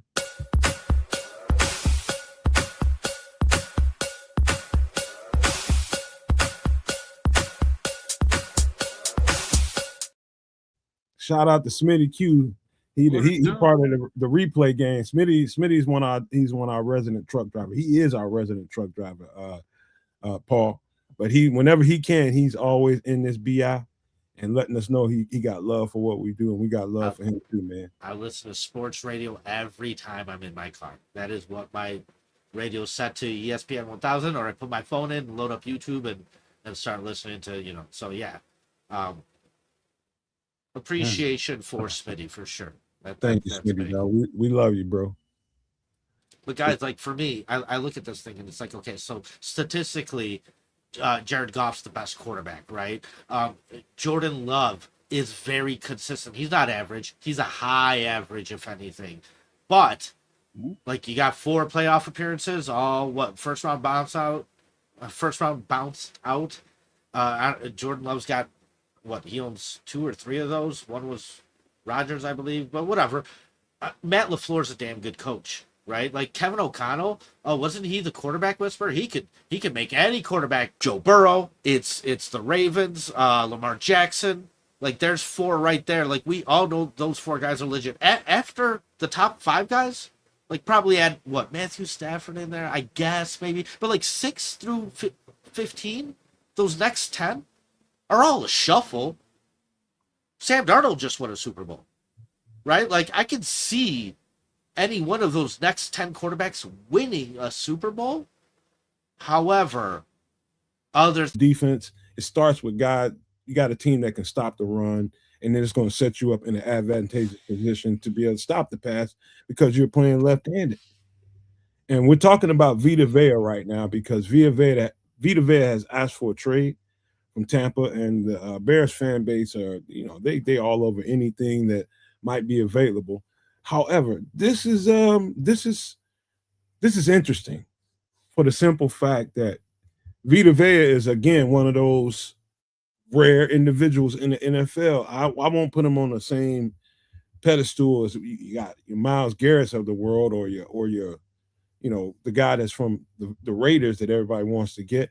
I'm talking about from a standpoint of how you control a game and how you give your team the better chance to win a game. It starts up front. And Vita. So, all right. So this is a name that I brought up about a month maybe a little bit longer than that ago. But we've taken a look at a bunch of particular free agents and had different discussions about it. This is one I would actually really I would really appreciate if they took a good look at it. I just went and took a quick peek to see if he had signed anywhere. I don't believe he signed anywhere else. Mm-hmm. I also, I think we're going to get something out of that particular player. But most importantly, at the end of this season, they're going to be able to refresh the books. And I think that's just as important as this particular year's run, right? Once I think 2026 is really the litmus test for the Bears. What does this all really look like? Given the existing investments, given the investments on the offensive side, has that paid off and did it pan out the way we expected it to? I think that's going to. We ain't going to get nothing. I'm going to tell you why. Because finances can't be the last thing that a decision is made for. That can't be. If you're all in, that means you're going to move some shit around. If you're hurt later, Get a ring up in this. Has risen as well. Then he might be getting the same piece that others have gotten in the past, right? So there was a really interesting shift around the COVID time, where there was this 14% average, right? So some guys would get 12%, some guys would get 16%, but on average, the top 10 QBs averaged out, took a 14-15% slice of the total cap. And then sometime around COVID, all of a sudden, Ryan Tannehill is getting 20% of the total cap. Hold on, kids. Don't hurt yourself with that one, man. That's where I was going, Paul. The thing about the beautiful thing about Caleb Williams is he's marketable, and so he doesn't have to get. He's a business. He doesn't have to get everything here in Chicago. He's not a guy that is going to be re-signing. He was what he was. I understand what he did and why he did it. It makes perfect sense. He also had a multi-million-dollar wife who's making all kinds of money. The situation is so drastically different. But that's what Nomad's saying. You can get money in other places as long as the guy understands that, which I think he does. Which I think I'm not sure. I'm not sure that that's. I'm not sure that. Let me phrase this correctly. I don't believe that Caleb Williams really signed a second contract. Right, and then you have Jordan Love's a little bit of an anomaly because he sat the couple years instead of playing the couple years. But out of those 6 guys, you're still at a 50% bust rate. So even if you're convinced that the guy's good enough to sit there and sign long term, even half of them wind up not working out really well. So what are we saying? Do we want him to be talking about the Chicago Bears? I'm gonna tell you why. One of the things you haven't seen yet, and I don't know that he hasn't done some things like this. There's a shoe waiting for Caleb Williams somewhere. Number one. Big, huge money. Merchandising deal waiting for Caleb Williams. Big, huge money. When that thing happens, you're talking about having a successful season and maybe another further playoff push. Maybe we're in the Super Bowl. Maybe we win it. Whatever it is, there's a shoe, there's a merchandise, stuff that's waiting to happen for him. Merchandising deals with, whatever company it is that he chooses to put his John Hancock behind. You talking about hundreds of $millions in combination. So why in the hell that if you listen to what they're saying, if you listen to Caleb Williams talking about what he sees for his future, he sees himself being the best quarterback ever and winning the most Super Bowls, right? This is what he says. In order for him to reach that goal, there's no way, like Paul is saying, that he's going to be able to hammer the Bears upside the head for a max contract. No. He knows he won't be able to do that. It's not achievable if you do that every time because you won't have the talent around you to do it. Look, we're trying to pay everybody like they're Peyton Manning, and they're not Peyton Manning. I get the concept, right? Like there's a cap. Like there's only so much money to go around. The less portion of that cap that you absorb, the easier it is to get players. Simple. So get on the same page, kids. So get on the same page. I'm on the same page, except but that's what I want Caleb to do. I know, but this is why I'm saying I'm also a realist. And what we're doing now is we're putting the onus of that concept on the number one draft pick overall. And that's not really his responsibility. His responsibility as a man is to get guap to feed his family. That's his responsibility. So was Tyson Bagent. Tyson Bagent could have gone somewhere and probably made $25 million last year. He could have. He decided to take 10 million or like whatever the hell he took to just stick it out here for the situation. So like when I look at it, Tom Brady bought into the situation, and it was a beautiful thing because Bill Belichick was also the GM. So them getting together all the time, them being on the same page all the time, they were also on the same page financially. And there was a understanding of how to properly play that second part of this game that we don't usually think about. That's all on the GM typically. And it's like, dude, if this kid can structure his deal properly, like he deserves every penny, Kent. I hear you. But the reason why guys take every penny is because they don't believe in the long term. They believe their careers are going to last only so long and that's it. But like Tom Brady did a 3-hour roast where he got made fun of and made more money than he ever made for a full year on the Patriots. It's basically, hold on, kid. This is basically a macro and a micro view to it. What you're thinking is very micro, and Caleb Williams, and it's very primal.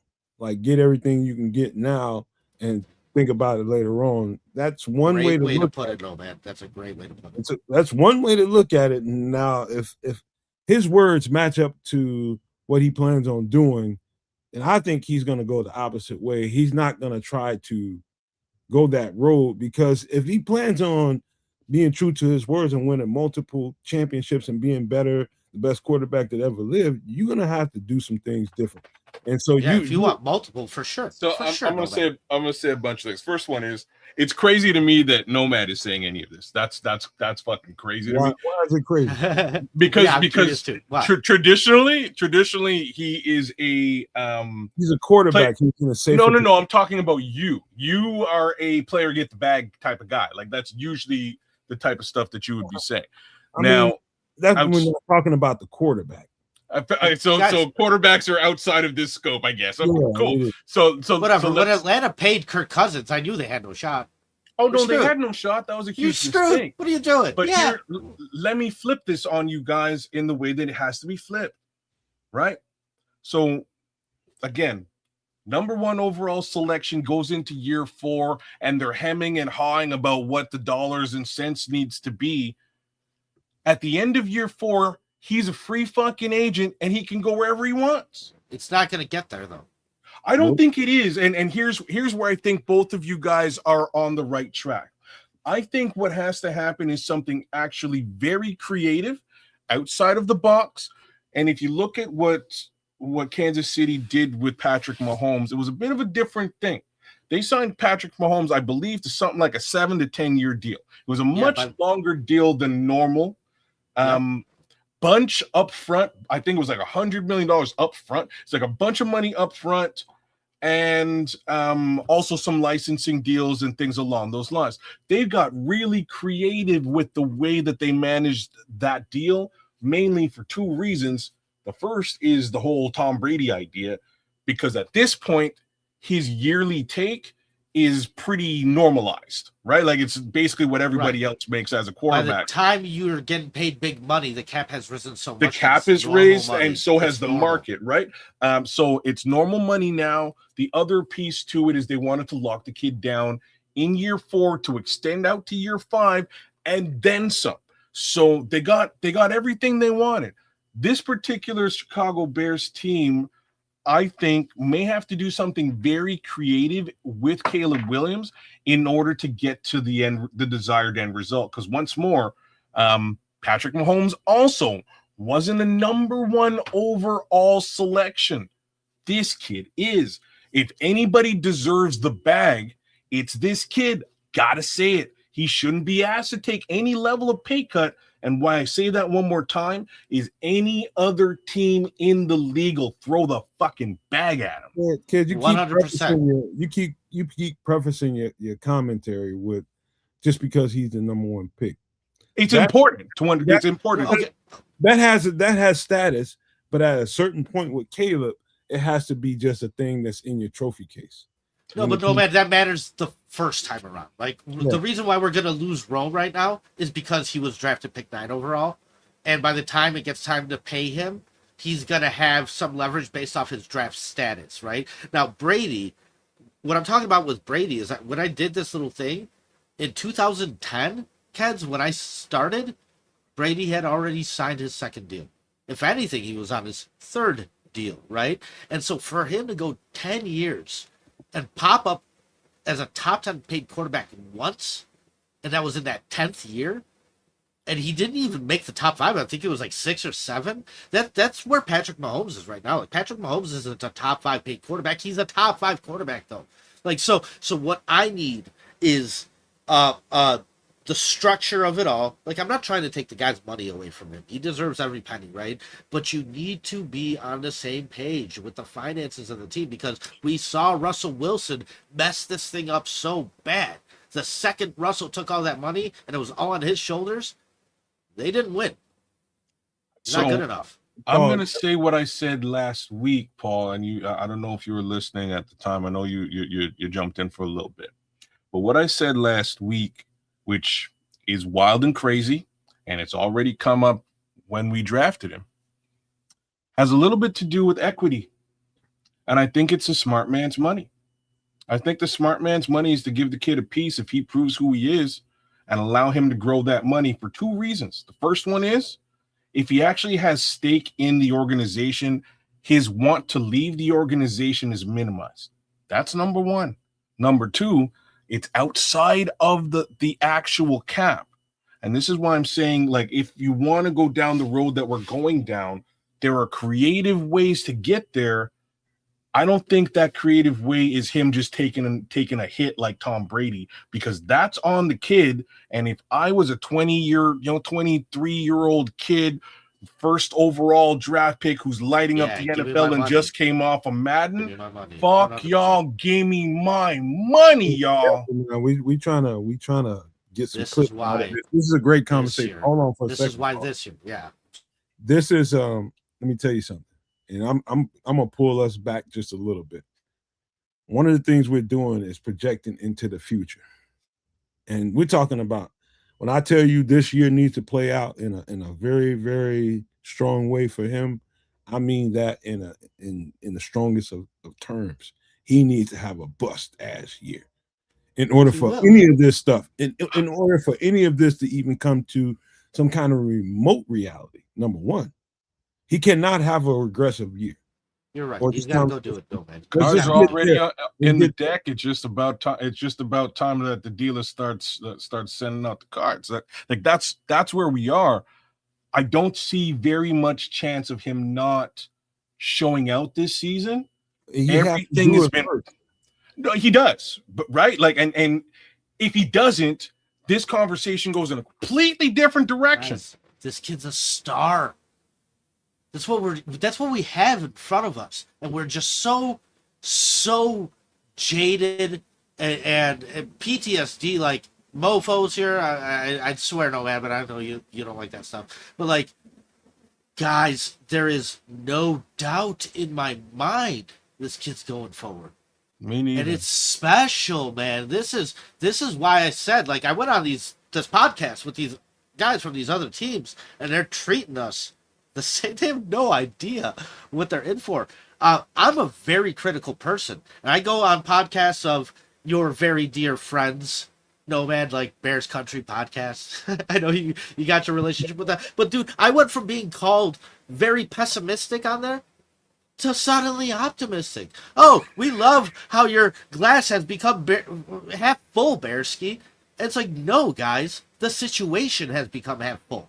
They've earned my respect. I am very critical. I have nothing to complain about. It's unique, dude. Like, I'm full of complaints. I got nothing. This is panning out. Like, this is gonna happen. I have no doubt in my mind, Nomad, that we are going to be facing all these situations that we're trying to talk about. Like, no doubt. You know what's good about this whole thing? What I think is great is the fact that once you have a season like that, when nobody was expecting that to happen, next thing you know, you got all this wind behind your back, and everybody expects you to be this and be that. That's a good thing about expectations. The better thing about expectations is the person that's leading the charge can accept them and if you can relish in the tough moments.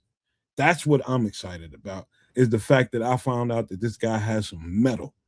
You can have mettle in college football. You can have mettle in high school football. When you get to this league, and with all that wind behind you and people expecting you to do things, if you show me that you can turn into a different animal out there in the middle of a game in real-time moments, I'm a fan of yours now. Now you're something. Man, I love that. I can relate. That is so true. So true. And I think when I look at this situation, when it was 2018, I was not bought in, guys. I was like, this coach is like setting up a disco ball in the third quarter. Like, I remember us getting a false start, the camera pans to him, and he's just in that big play sheet of his, like he didn't even realize we're 5 yards back than we were. Meanwhile, this guy we have now, we're up 20-something points in a preseason game, and he's locked in. Like, so for me, this is very real. And like, Nomad, you said it when I first came out. We failed last year. Last year was not a success. It was still a failure. And when I look at the team and I listen to everything coming out of that locker room and all the press conferences, they deem it as a failure.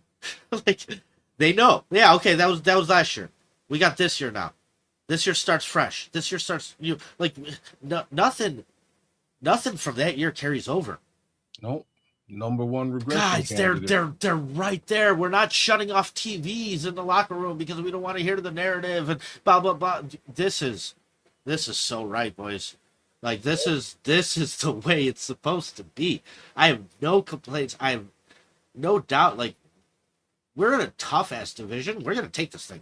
So, gentlemen, I mean, we already did, but we're gonna keep it, man. We are. Why this is a powerful conversation that we're having is this is one of them times where you know, this little contract conversation that we're having about Caleb Williams right now is what they would call a good problem to have, right? This is exactly the type of conversation that we should be having. I think all of us, and I'm saying the three of us here right now, but I'm going to speak, for Bears fans everywhere. I think we're all at that point where we believe that we found ourselves a quarterback, right? Like, I think he's the guy. I think he's going to come out this season and prove that he is that guy. And when he does, this conversation will become a little bit more real. Once again, that's not for, any one of us to really negotiate with respect to this kid's contract and how it shakes out and at the end of the day. But I'm so down to hear how it does, because I expect this young man to crush teams. I expect this young man to be a Chicago Bear for a very long time. And I'm so with all of that. But Keds, you know what I'm bought into more? And Nomad, I'm going to gear this question your way again. What I'm bought into more is the head coach. Keds, say he doesn't crush it, or say he comes just short. I expect Ben Johnson to do what Sean McVay does. And Nomad, I've broken people's brains with this. I'm going to toss it your way. Like, the Rams made a Super Bowl with Jared Goff. Say we even have success that comes short of that. Say we still make the playoffs, but get bounced out.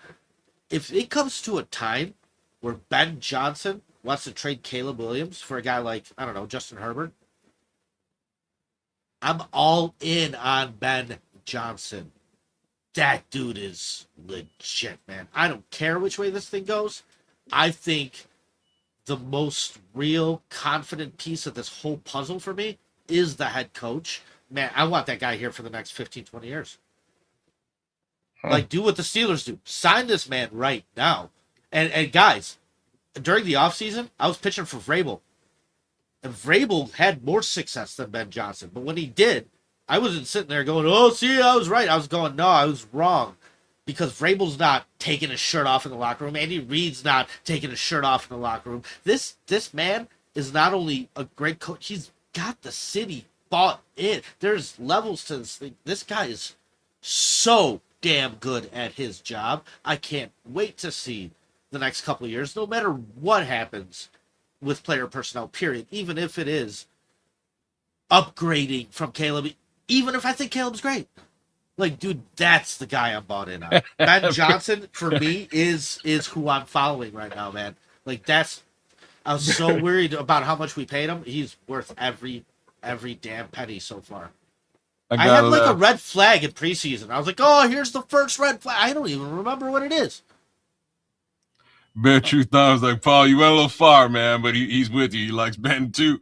No, dude, that's the guy I'm bought in on for sure, guys. That is me too. That is who I'm behind.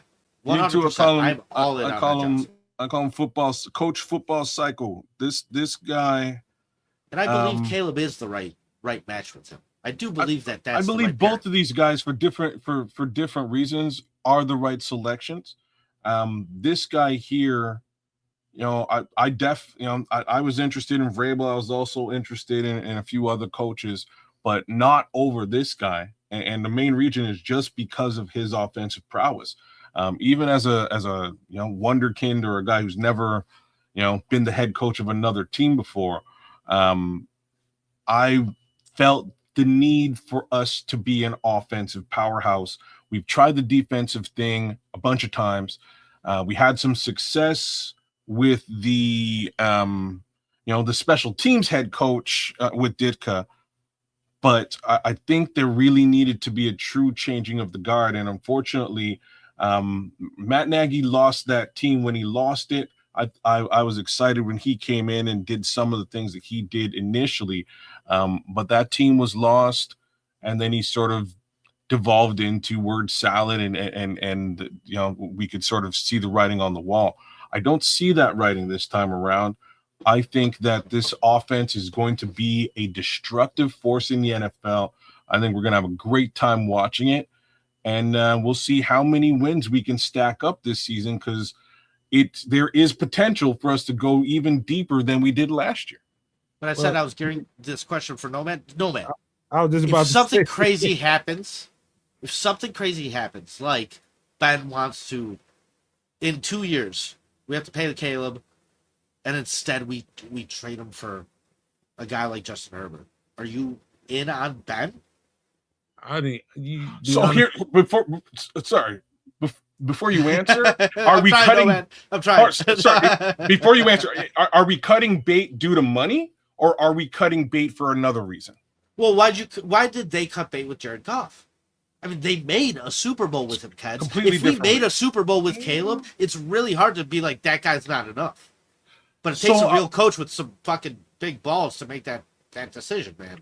A portion of that was money, right? So Jared Goff in that Correct. case had gone to the Super Bowl as a, Matt I think Stafford's in year 1 or not year cheap 2, either. right? Matt Stafford's And not cheap, dude. Like, no. Matt Stafford isn't cheap, but when I say money, it was a question of, do we want to put the money in this guy, or do we want to put the money in a guy that we believe in? That's the same question. Do we want to put the money in Caleb, or do we want to put the money? Like, the only other example I could think of is Justin Herbert, because I do look at that guy as like a legit quarterback, not much playoff experience. It was kind of like what Matt Stafford's was in, right? Like, he's in a division with Patrick Mahomes, so obviously there's a clear leader there. Matt Stafford was in a division with Aaron Rodgers. Obviously there was a clear leader there. Like, but we all knew Matt Stafford was a good quarterback, right? No, man. I'm gonna let y'all shut up. You answer. Y'all argue it out, man. Y'all go ahead. No. It was a question for you. No. I want to hear your thoughts. This was geared towards you. I'm quite cool with you two guys arguing it out, because I don't even want to entertain this. To be honest with you, because it's not going to happen. Because Caleb's going to be good enough to where he's going to be worth every damn penny, and then if he's smart enough to take less pennies, oh my God, he'll definitely be worth every. Guys, 1 Super Bowl. Kid's set. Could you imagine if he wins 2 Super Bowls here? That's it. He'll make money the rest of his life. Period. I can not only imagine it, I will knock on wood and say that this is very likely to happen over the course of the next 5 years. I think there's multiple Super Bowls coming to the Chicago Bears, and a lot of it has to do with this year's litmus test versus next year's course correction. We're gonna see what we see. I can, we're so close to it. I can't wait for it to be. I brought you full circle, my friend, because that is exactly what I said on that podcast last night. I said, listen, Goff's a better quarterback, Love's a better quarterback. I have more faith in Caleb winning a Super Bowl than I do those 2 guys. Sorry, no, man. Paul, and I don't know if I've ever said this on here, and I never try to give away too much of who I am and what I've been through. I tell enough of my own stories that people can gander all they want to, but you don't know. However, I will reveal this to you. My college team won a championship after I left.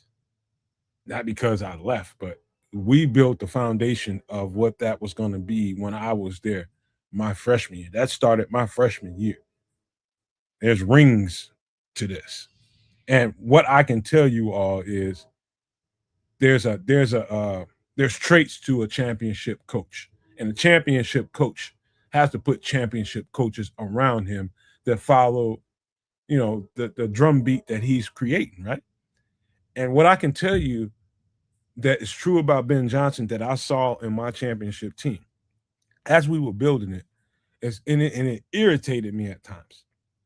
And because I'd never been around coaches that were that maniacal about it, but they are maniacal about the absolute detail of every single play and every single drill, anything when you walk into that building, everything is for a purpose.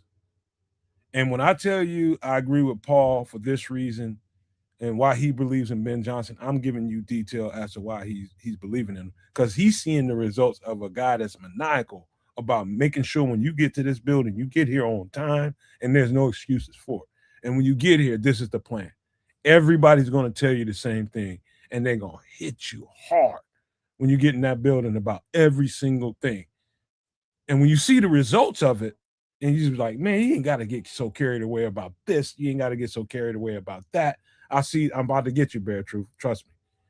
It's the detail that makes Paul, and the fundamentals that makes Paul so high about this guy is because he thinks it translates. It translates. Do you remember him calling out the O-line? Hold on. Let me get this guy straightened out with this super chat, because he did show us some love here, and we got to show him some love back. For sure.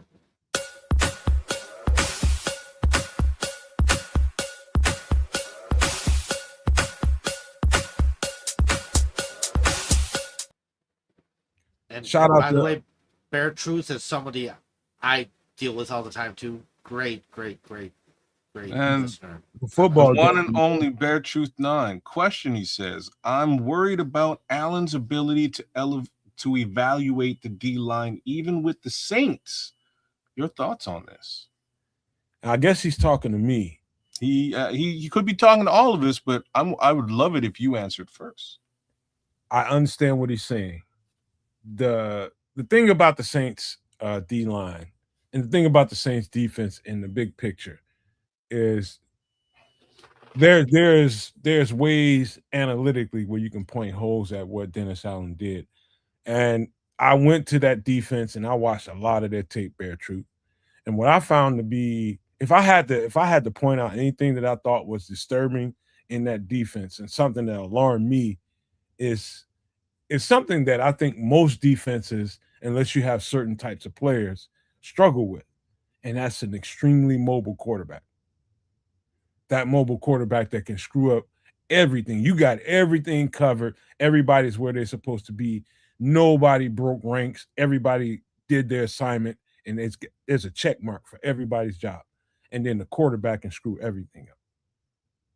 That's the one thing I saw in Dennis Allen's defense. And I'll tell you, it was one person that really stuck out in that defense. It was Kyler Murray in that defense that just tore all kinds of holes in his defense and made him have to restructure everything. That guy is scary against Dennis Allen's defense. He's like kryptonite to it. Because once he starts moving around, the principles of the defense just go to the wayside. Now you got to play catch up because he just broke you down. And so as far as everything else goes, you got to understand that defensive front with Dennis Allen. Just go look at the size and the shape of all the guys that played in his defensive front. It's almost like you couldn't tell the difference between an edge rusher and a D tackle. They all played extremely fast. Linebackers played extremely fast. Defensive back, extremely fast. And they didn't mind getting into man concepts so that he can rush the quarterback and really, really get after you with some sub packages. And so what I saw was you didn't have to have this grade A top tier defensive line because the sub packages provided a whole lot more pressure than your average defense. They get after the quarterback, whether it's an edge rusher doing it, whether it's a D tackle doing it, whether it's a safety, nickel cornerback, a boundary cornerback, doesn't matter. They got after the quarterback when it was time to, and they had the players behind that to be able to make plays. So it wasn't that I worried about their defensive front. They had some studs, but all of it works together, Bear Truth 9. It all works together. One thing has to lead to the next into the next. So that's the best way I can describe that.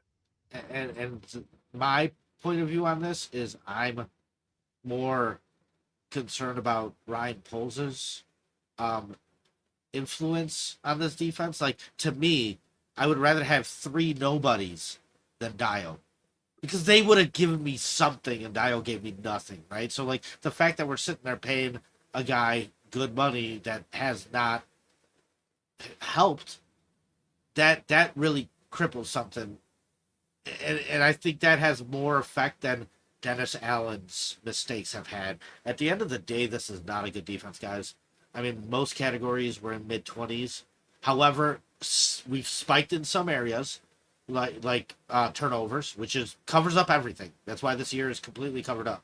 This defense was not good, but it's covered up because we were the #1 turnover defense. But here's another little statistic. Here's another little Easter egg that I'm going to throw at you.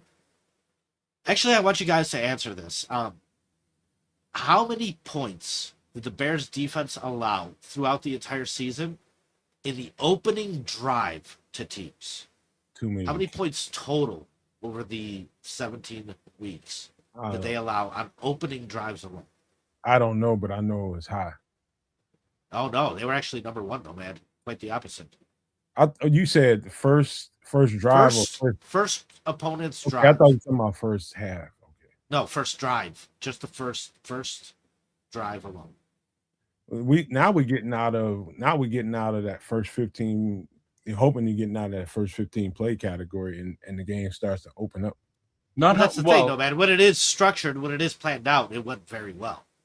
as it went on, it got a lot worse. But up front, first drive, Keds.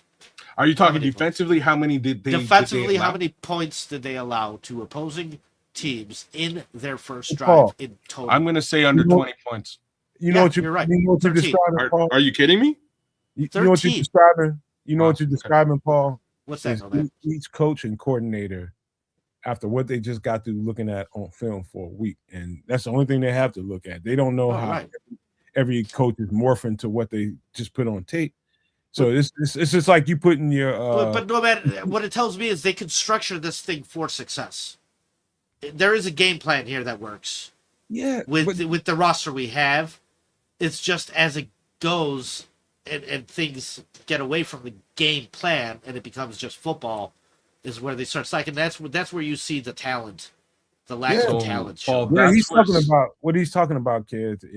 It's like somebody that's living in Australia somewhere that puts. I don't think it's a coaching thing. I think it's a talent thing. It is partially. Now I'm gonna tell you though. It's like somebody putting their foot in the water and asking, "Hey, is there crocodiles in the water?" Absolutely. Is water wet? It's wet. Yes. In Australia, there's crocodiles in that water, and they're testing that water. And after that test, you're talking about the first 15 plays or so, you're getting into the first half, and you finish the first half, which is why, if you notice, Paul, why this team has been different in the second half of games. That's almost every team in the NFL. They go out there and find out what they're trying to do in the first half, and they go to the second half adjustments, and they're different teams. And it's a different story. Yeah. So this is where, so this is kind of where stats go to die, right? And what I mean by that is this is not the same team it was last year, especially defensively, right? Like it's also not the same team it was offensively either. So the litmus test is the season. Holding his at some point towards the end of this season, it was probably the day after Kevin Byard left the team. I had to stop and be like, okay, so this is not the same defense anymore. This is also after the draft, not the same offense. So I can't really hold them to account with respect to what they did last year, because I have a hard time thinking they're going to be able to do the same stuff. And one of those major areas of question is turnovers. Turnovers played a big part, or takeaways, if you will, played a big part of the season. I don't expect them to be leading the league in takeaways again. If they do, super, but that I don't think that can be the expectation. I think the expectation has to change. It has to be more scheme related. It has to be more speed related, because that's what they've decided to lean towards. And we'll see how those things actually benefit the defense. On the offensive side, similar things. I think we got better across the board, and we're definitely going to see a lift in points scored early. I don't know, what I can say is just to sort of even touch on what Joseph's saying just a little bit before we get into it. Let me answer it first. Well, before you do, I'm just saying, those first drives, they're all scripted, and this is stuff that you can scheme against. So I expect us to have that type of general output again this season. I don't think that goes away. It's the remaining three quarters that I'm a little bit worried about. It goes away the second you hit the playoffs. How many, as the number one turnover defense, how many turnovers did we get against the Packers? How many turnovers did we get against the Rams? Once you start facing the best of the best, that goes away. It's less. It's less. And we did get a turnover on Jordan Love towards the end of that playoff game that you were at. We got two. Y'all, let me answer this question real quick, if y'all don't go mind. For it. You want me to read it out? Go ahead. So Joseph Archer is asking, Nomad, if Dennis Allen doesn't do well after this year, who would you guys want to be our next DC? If y'all haven't answered this question.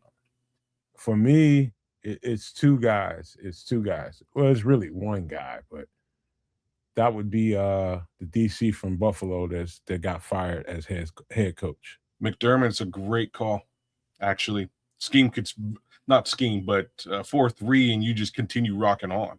Yep, you don't have to It's a change. really good call. Yeah, really good call. Actually, I would fully agree with that. He's looking for a job right now. I would fully agree with that. To be honest with you, I think him and Ben could just mean mug from the sideline. It would probably be the coldest stares y'all ever seen in life. Like, I think it would be awesome to have both those guys on the sideline together. To be honest, they're both assholes. Yes, they are 100%. And they are dog ass determined about what they do. You know, anybody that looked at the Buffalo scheme, if people in Buffalo were to just morph into this chat right now, they would tell you he couldn't stop the run either. That's what they would tell you, instead of looking at the big picture. No matter what defensive coordinator you got, it needs to be looked at in the big picture. Number one, that Dennis Allen needs time. This is only going on his second off season. This is only going on his second off season. You know, numerics will tell you that any person that's putting together a unit needs a couple years to be able to put the pieces that he needs into the scheme. And then that takes time too, you know, and then he's got to draft again. And so I wouldn't be so quick to jump on that as a reason to fear like hey, we suck on defense. No, that guy came in here with a whole bunch of other people's talent. Got to give him time to get his own. And then we can judge him. I don't think we're there yet. I think we need this season to play out, and I think he needs another draft. That's just my personal opinion. You know, just to make sure that he has all the things he needs. We're already complaining about we don't have enough pass rush. I don't think that's a problem until it becomes one. And so that's that, man. I think he needs his guys, and it takes some years for that to be accumulated. Everything is geared to help the quarterback. So the reason why it's not a problem until it's a problem, guys, we're down 21-3 in a playoff game, and we won the game. The amount of influence a quarterback has can make up for all of it. It can make up for all the deficiencies. And I'm worried because I want to make it easier for the kid. I want to stud defensive end for the kid, like to make it easier on the offense. But let's, like, they go out there and get the job done, guys. Like, it's all on Caleb's shoulders, and I totally 100% believe that this kid is capable of being a top 5 quarterback in this league pretty consistently too. And that's why this year is so important. Paul, this year determines that for sure. Let me give you a change up real quick, because this is something that's coming up here tomorrow. I don't know how physical tomorrow's practice is going to be, but I know this. And I can't tell you that I'm 100% right. I can just tell you how it went when I was in camps and shit. The first padded practice ain't gonna be like this 100%. We just going after each other kind of practice. That's just like the lead up into the next practice. Now the Bears can go out there and go full throttle come Monday and just get it out there, put it out there. This is what we're gonna do. We're gonna be physical, right? They can do that, but I expect them to go thudding 0.25% of what they would be doing in a physical practice, and then Wednesday get out there and really get after it.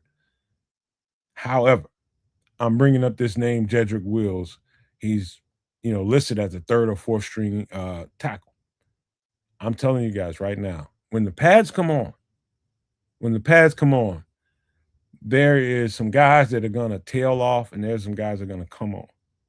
And there's some physical guys on this roster, and there's some guys that, kind of shy away from physicality a little bit more than others. The physical part of football that everybody likes is where this guy flies like an eagle. When the pads come on, this guy is going to be somebody, whenever he gets his reps with the first team, is when you want to monitor how good this look. Now, let me say this too before we go into further conversation. Braxton and Kieran have a distinct advantage. They have equity. They've been here. They know exactly what it looks like. They don't have to wonder what this is or what that is, when to get off the ball, all that kind of stuff. They have that as equity going for them. Jedrick is definitely playing an uphill battle, but where he can even the competition is when it gets to physical football. And I'm telling you, this is when this guy flies. This is where this guy lives. Physical football. And so watch out. I'm just telling you guys right now, I've been talking about this since we got this guy. Watch out when they put the pads on. What do you think about that, Bearski? You the guest. I mean, dude, there's definitely room for upgrade, right? So, I don't know. Yeah, if he's healthy, he's a stud. It's financials too. Which does he cost him? Like right now, we're really the narrative I constantly hear is Austin Booker, and in my mind, we spent the 5th round draft pick on the kid. He's already lived up to it. If he doesn't produce moving forward, you can't be mad at him. He's a 5th round draft pick, right? So like, we're really leaning on a lot in a lot of different areas that are super important. Like I said, Braxton Jones, defensive end, these things need to be taken care of. I'm sick of band-aiding. Like, I don't know. Anything is pretty much an upgrade right now, isn't it? Okay, how about this? I love the Eagles' philosophy. I think their general manager is one of the best in the league, right? I love the way they operate. They traded us a 4th round pick for Robert Quinn. And Robert Quinn did nothing for them. But it was just in case, man. It was just in case they get into the playoffs and that guy gets him 1 sack at the right time. He's totally worth that 4th round pick. I saw the Rams do it with Von Miller. They traded for Von Miller just to have him there for a year because they knew they were a playoff team and they may need him in that moment to come through. We don't have anybody that I believe will come through in that moment for us. So there's a lot to upgrade there. Like, it's a conversation to be had, and we're gonna do that. And probably Wednesday night, we're gonna talk about that in a little bit more detail about the edge rusher and some of that person. Actually, as a matter of fact, somebody I also went into his tape a little bit to see. I'm talking about early tape. I'm talking about Von Miller, early tape, and what he looks like now. And I'll reveal what I saw and tell you guys what I think about that come Wednesday. However, this guy Jedrick Wills, I'm not BSing you guys and just trying to create a conversation for a conversation's sake. I'm telling you, when the pads come on is when he, his advantages, plays into effect. He is a physical cat. You can't play at Alabama at the level when they're playing power football. This guy is a force. And he sounds like he's healthy. I listened to what's his name? Taron Armstead, who's training all these tackles right now for Dan Roshar. He's getting them up. He made sure that he stopped and said, Jedrick Wills, watch out. Watch out.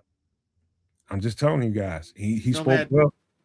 That's why he said the same thing about the Vikings. Look at Brian Flores, man. Like, that guy gets production out of anybody. You got it. I'm telling you guys, I know it sounds crazy right now, but I believe in what I see on tape. When this guy's right, he's elite. I'm hoping this spins out. I'm hoping this guy, I was saying it the other day about Karan, and I was being a little bit facetious. I hope this guy actually spins out as the guy. So, he's got first round caliber pedigree. Like that's what we're talking about here. This guy was projected to have a long, solid career at left tackle. Unfortunately, he got really, really hurt. There is a bunch of injury with respect to left tackle on this team right now. But I'm kind of pulling for this guy for a couple of reasons. And the first one is like the deal. I was listening to our good friend Greg over at Swifty, man. Big shout outs to GG and Swifty. And Greg Gabriel was kind of saying that Braxton would be kept regardless because of the deal he got. It's not like a massive, crazy deal. But even then, I do expect them to probably hold on to Braxton, whether he wins the job or not, because they had to pay him. He got $10 million. He's going to at least be the backup, and you pay $10 million for a quality backup. That's not what I'm seeing. Okay, go ahead. My bad. I'm seeing, you know what I mean? I'm seeing much less than 10. And again, it's a 2-year deal. Some of it was front loaded, and they could cut bait next year. You know what I mean? So like, it's not really 10. It might be 10 in conversation. It also has a large portion of it has to do with how many games he actually plays. So if he plays the entire season, he gets closer to that 10 mil. That's an incentive. There's an additional 5 mil in incentive there. If he doesn't play and this guy starts, there goes the 5 mil. In any event, I hope this guy takes a brass ring. I hope he really goes and he shows out in a couple of practices there. Somebody's got to do it. I really need somebody to do it. I need somebody to own this left tackle position because it's completely up for grabs, in my opinion. We know what Braxton is. What we don't know is Jedrick back up to snuff? Is he healthy now? And if he's healthy, does he look anything like he did before? Because if he does, oh boy, we might have some competition at this left tackle position. The next conversation, and let me just say, they went 1, 2, and 3 on the left side like we thought they would. Braxton got the first team reps at the beginning. And I'm gonna tell you something at the end of this. The next day it was Kieran. It was Karan. Karan got snaps, man. I heard. Karan I was surprised to hear the name at all, but he got snaps, man. You wouldn't be if you listened to Taron Armstead. He sounds really, really good, and his arms are a feature of his protection ability that if you listen to Taron talk about it, he's like, yeah, that definitely sticks out. He can. It's when you when you get it wrong, you can make up for it because of the length of your arms. He said that without saying that in a short video he did for 1-0, whatever it is, the score. And that was that. I'm going back here because telling you guys, y'all think I'm talking crazy. I don't. I don't think Braxton's gonna make the whole year. I don't think he's going to play all the games. This is going to be, I think they did it this way because this guy's had the least reps with the Chicago Bears in the offense. And smart money would tell you, give the guys that have the most reps with your offense first crack at the apple. And that was Braxton, that was Kieran. This guy is playing an uphill battle, but when they put those pads on, you're talking about a whole nother week of information gathered and understanding. When they put the pads on, and another thing that I heard was somewhere during the I think it was a 2-minute drive and they got into the red zone, they subbed out Braxton, who was the number 1 tackle right now, and they put this guy in. What that would mean to me in the grand scheme of things, knowing how this shit plays out when everything is water, everything is fire hose, everything is fast. Let's get set up. They pulled out Braxton and put this guy in. Now, 2 things could have been going on. They're in the red zone. It could have been a funny formation where they wanted to use him as some kind of decoy or something like that, and then they ran another play because the details of what happened wasn't out there. Also, that could mean that, okay, we've seen some reps from Braxton that we didn't like. We saw some reps from Jedrick that we like. We want to put him in there in this situation. Let's finish the drive. That's what that could have meant. One of those 2 things. Well, it could mean something else too, and this is something that Greg Gabriel alluded to, and he was just saying that these are.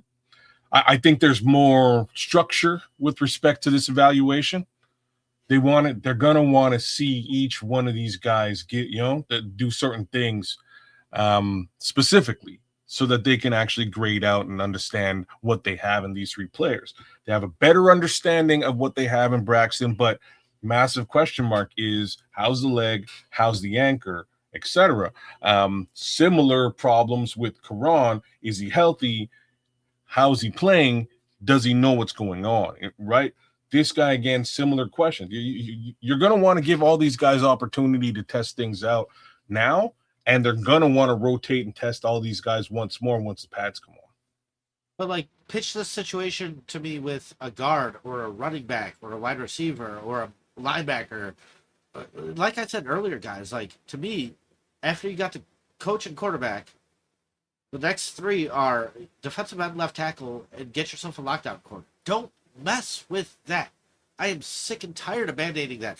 There was a year on the Patriots where there was one first-round draft pick on the entire offense. One.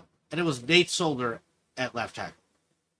Like, dude, just get that solid and stop these It's Paul, not we're as shuffling games, man. We're Like, beyond that, though, Paul. Right? I know we're in the position that we're in, Kens. Not that I simple. know. You know what I'm I'm just saying? frustrated. I'm frustrated. I by it, understand. man. I wanna do this. Like that, I agree with. Right? Like we thought we had it with Karan. We didn't. We thought we had it with Theo. I think we do, but he's hurt.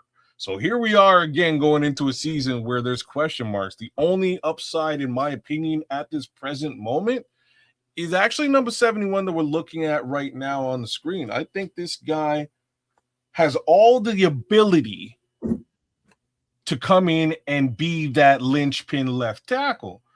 The question again is he healthy enough to do it? Only one way to find out. I mean, situation play is forming where he's a better band-aid than Braxton Jones, because if he was anything more than that, you're right. He'd be on a team, right? Like starting. So I don't know. You're right. Like so let's look at it the other way. And the odds are, again, this is probably still Ozzie Trapil's job. Like, let's be real about this. Give or take a couple of months to a year when he's healthy enough to be back on the field. The flip side is, if you're able to turn this guy into his former self, that's a win-win. Either you have him starting again next year and or the year after, or you trade him off and get some good return on investment. Right? This is a win-win situation if you can get something out of this guy. Yeah, but like what I'm saying is, I'll play those games, Cats, outside of those three positions. those three positions, I don't want to play this game, man. Like, I know. I want this to be a lockdown thing where we don't have to figure it out of who's better than who, barely better. Maybe this guy's a little better, this and that. Like, it's not a great way to support your quarterback. And if we believe the quarterback is the real deal, then, man, we got to get a real tackle. We got to get a real defensive end. And then let's try and get a shutdown corner in here that can stay healthy. Outside of that, man, you're going to shuffle everything else. You really are. Think about it this way, Paul, and I just want everybody to see it in this perspective. Think about Ben Johnson getting here. Think about the investments in the offensive line that he made. He went right to the guard position. We had a tackle that he was happy about with Darnell Wright, and that's proven him right. Leave that alone. Let's get some guy in here that can coach him up and really get him structured. Got that happening. We do have a situation at the left tackle, like you said. However, how best do we do this? They've made some investments in a couple of guys here. Want to give them opportunity. However, let's play this out. Let's they got Theo that they didn't see coming to be a player in that role. That happened. And and it went pretty well as the season progressed to a point until they realized, like, it got to a point where, hey, you know what, this is probably not our best option here. Now Ozzie has arisen. And now he's where they need him to be, given some time. You're talking about halfway through the season or something like that. However long it took, Braxton went down. All of this stuff happened during the course of the season. So opportunities were given. A guy stepped up, and that was Ozzie Trapil. And I told guys this, and I will say it again. On tape, I can see his ascension. I can see where he hit the plateau too. And he started to go down a little bit. And that was right before he got injured. And so if I had to guess, what they saw on tape was just like, okay, he plateaued and he fell right where we thought he was going to fall when the game sped up and when he got into those really quick edge rushers that really gave him some problems. He started to struggle there. I'm just being totally honest. That really, to me, says to me that this might not be the best spot for him, but he performed admirably given that opportunity. Now, how do you fix that, being Ben Johnson, thinking about what Paul just got through saying. We need to stop this, turnstile of guys coming in and out of this position. We need to seal it up. Find you somebody somewhere or another that has already done that. But yeah, right. That's what because ideally you don't want a guy who's going to get hurt. That's not great. Not great, but it's awesome that he played well for a couple games, but like consistency amongst an O-line is so damn important. Mm-hmm. Where like I'd prefer a guy that just lasts the whole year. Yeah, like but that's... in a way, but honestly, those three positions that I mentioned, you gotta figure that out. Yeah. Let's talk about everything else, but let's make sure we don't have to talk about those. Just like we don't have to talk about the quarterback, just like we don't have to talk about the coach because we know those are right. Like, to me, those are the next three steps. And I see, and the reason why I'm concerned is because I see us fumbling all three of those. I see us juggling all three of those. No, man, you mentioned Darnell Wright. When I look at Darnell Wright, I'm very confident he's going to be here into a second contract, right? Like, he's going to be here 3-4 years from now. I expect Darnell Wright to still be our right tackle.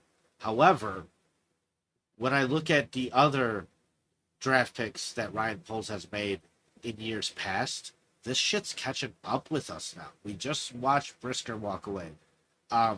Do we think Kyler Gordon's going to be worth keeping when it's time? I mean, I know we signed him to a contract, but like, that guy's hurt. Javon Dexter, what, maybe?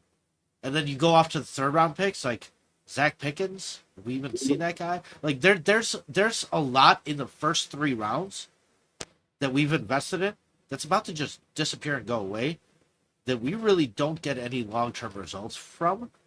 And although Ryan Poles is going to keep his job because of the recent drafts, I'm way more concerned about like Ryan Poles than I am Dennis Allen, because it's like, dude, this stuff is starting to catch up with us at the worst time, at a time where we're actually good. Like, we should have this figured out by now. We don't. Well, I'm gonna tell you, like I tell these guys all the time, Ryan Poles is at the mercy of whoever is coaching this team, and yes, everybody always hands that bill to Ryan Poles, and I understand it. But no, it might have been an Eberflus choice. You're right, man. You're right. I think that's an Eberflus and his coordinators and the people that he wanted drafted and those coordinators wanted drafted. That's their bill. And when another group of coaches come in and they decide that, okay, we think this of this guy, we think that of that guy, we want to keep this guy, we don't want to keep that guy. That's the way I see it, and that's just, to me, the reality of it. And no, man, you might be right, because it's like, after all this, drafting a tight end top 10, like, you're talking about the most riskiest type of position you could draft top 10, and it worked out. So maybe at the end of the day, Ryan Poles goes, what do you want? I will go scout it, right? But he's not that upfront decision maker of the decision of what do you want.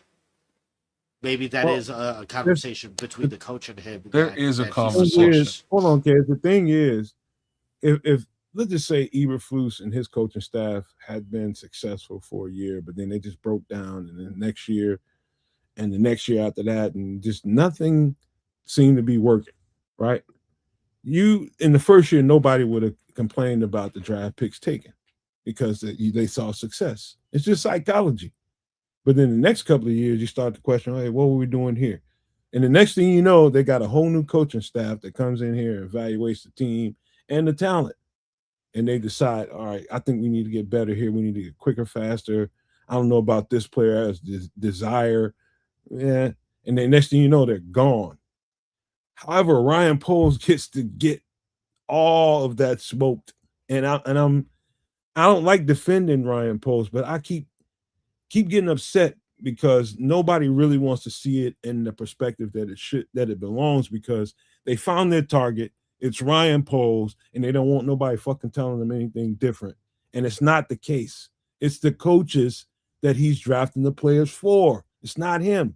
So I'm going to give you like the corporate version of what you're saying. I'm gonna piss all over it, but just know. Real quick, trying to trade up for Rome.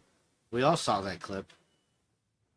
No, man. That's yeah. dumb. That's So dumb. Bearski, like, what's funny is a lot of you sound. I've brought up just about everything that you brought up, but to a degree, I'm in a bit of a different area right now. I'm off the polls. I'm off the polls thing, and I'm hoping that Ben Johnson is actually the guy who's running the show, because he clearly made these selections this year. Like that's for damn sure. How they came we're about to pay for the Ryan Post. And everybody's Although happy. no, man, it might have been the Paul Zeberflus thing. Everybody's happy with it so long as it's successful. You got to sign these guys to second contracts. Like that's the goal. That is true, and that is also true. So the corporate version of this is that the VP is absolved of sin. It was all the manager's fault when the sales team shits the bed. And that could be well true, right? And in many corporations, that's how it works out. The VP keeps his job, and the sales manager might get fired, and the sales team might get blown out, or whatever team is underneath that manager might get blown out. But the flip side of all of this is sometimes, if it happens again, it's the VP, and you've got to ask the VP too, or the VP should be definitely held accountable. The buck actually lies in the VP's lap, not the manager's lap. So that's just the corporate view of this. Very similar to the structure as to what we're talking about. And you can't absolve the VP because he took input from the manager. I think Monangai and Burden saved Ryan Post. I mean, this last draft was a hit, and it needed to be for that guy to not get the criticism that is waiting for him, because it's there. But I think, man, like we just saw Brisker walk away. I think we're gonna see more of that. And it hurts. It hurts to see these second round draft picks and things like that walk away. But I mean, at the end of the day, that's why you trade that first overall back, to gain this draft capital, so you could take these shots, and it's a little bit easier to absolve. Here's why I'm okay with it's it. Rough. It's a little rough, because we should have the defensive tackle. We should have the corner. We should. Yeah, we tried. We did try. Man. It's just Darnell Wright's the only one that's going to get re-signed here. I'm okay with this, right? You guys know that, right? Rome's going to walk. The only, and that's fine too. Unless he has 2 1,300-yard seasons for the next 2 years. He won't. That's why he's going to walk. Like, he's not going to be. He might just get re-signed at a normal rate. Nah, somebody else is going to throw a bigger bag at him, man. Unless he decides to. If he has if he has 2 800-yard seasons, why would somebody throw a bag at him? For potential, somebody out there like the Jets or the Dolphins. Oh, well, okay. I mean, come on. Somebody out there is stupid enough to do it. Right? That's the one team that'll throw a bag just because they can throw it. So maybe he goes to the Jets, but maybe he takes a normal contract and continues. Especially if we're in a winning case scenario, maybe he just continues winning, and we don't really have to have the deeper part of this conversation, because unfortunately for all of these wide receivers, I think this ball is going to get thrown all over the yard, and everybody's going to come in at around 800 to 900 yards apiece. 7 to 9. Like that's kind of what I'm seeing. I don't think there's going to be, unless maybe Luther Burden, but I just don't see there being a superstar wide receiver on this team potentially. I think everybody eats. I just don't like. And you guys forgive me. You guys forgive me. What I don't like is when we're losing and when the team doesn't seem to be faring very well. It's always a singular target. No, man. I had this before draft. I was saying this before draft. Like, even if Marvin Harrison Jr. falls to pick 9, I'm happy because I have a trade candidate. I don't want a top 10 wide receiver. I also don't want a top 10 tight end. That I would have been wrong about, because the guy's producing. But Rome's not, man. Like, this isn't going well.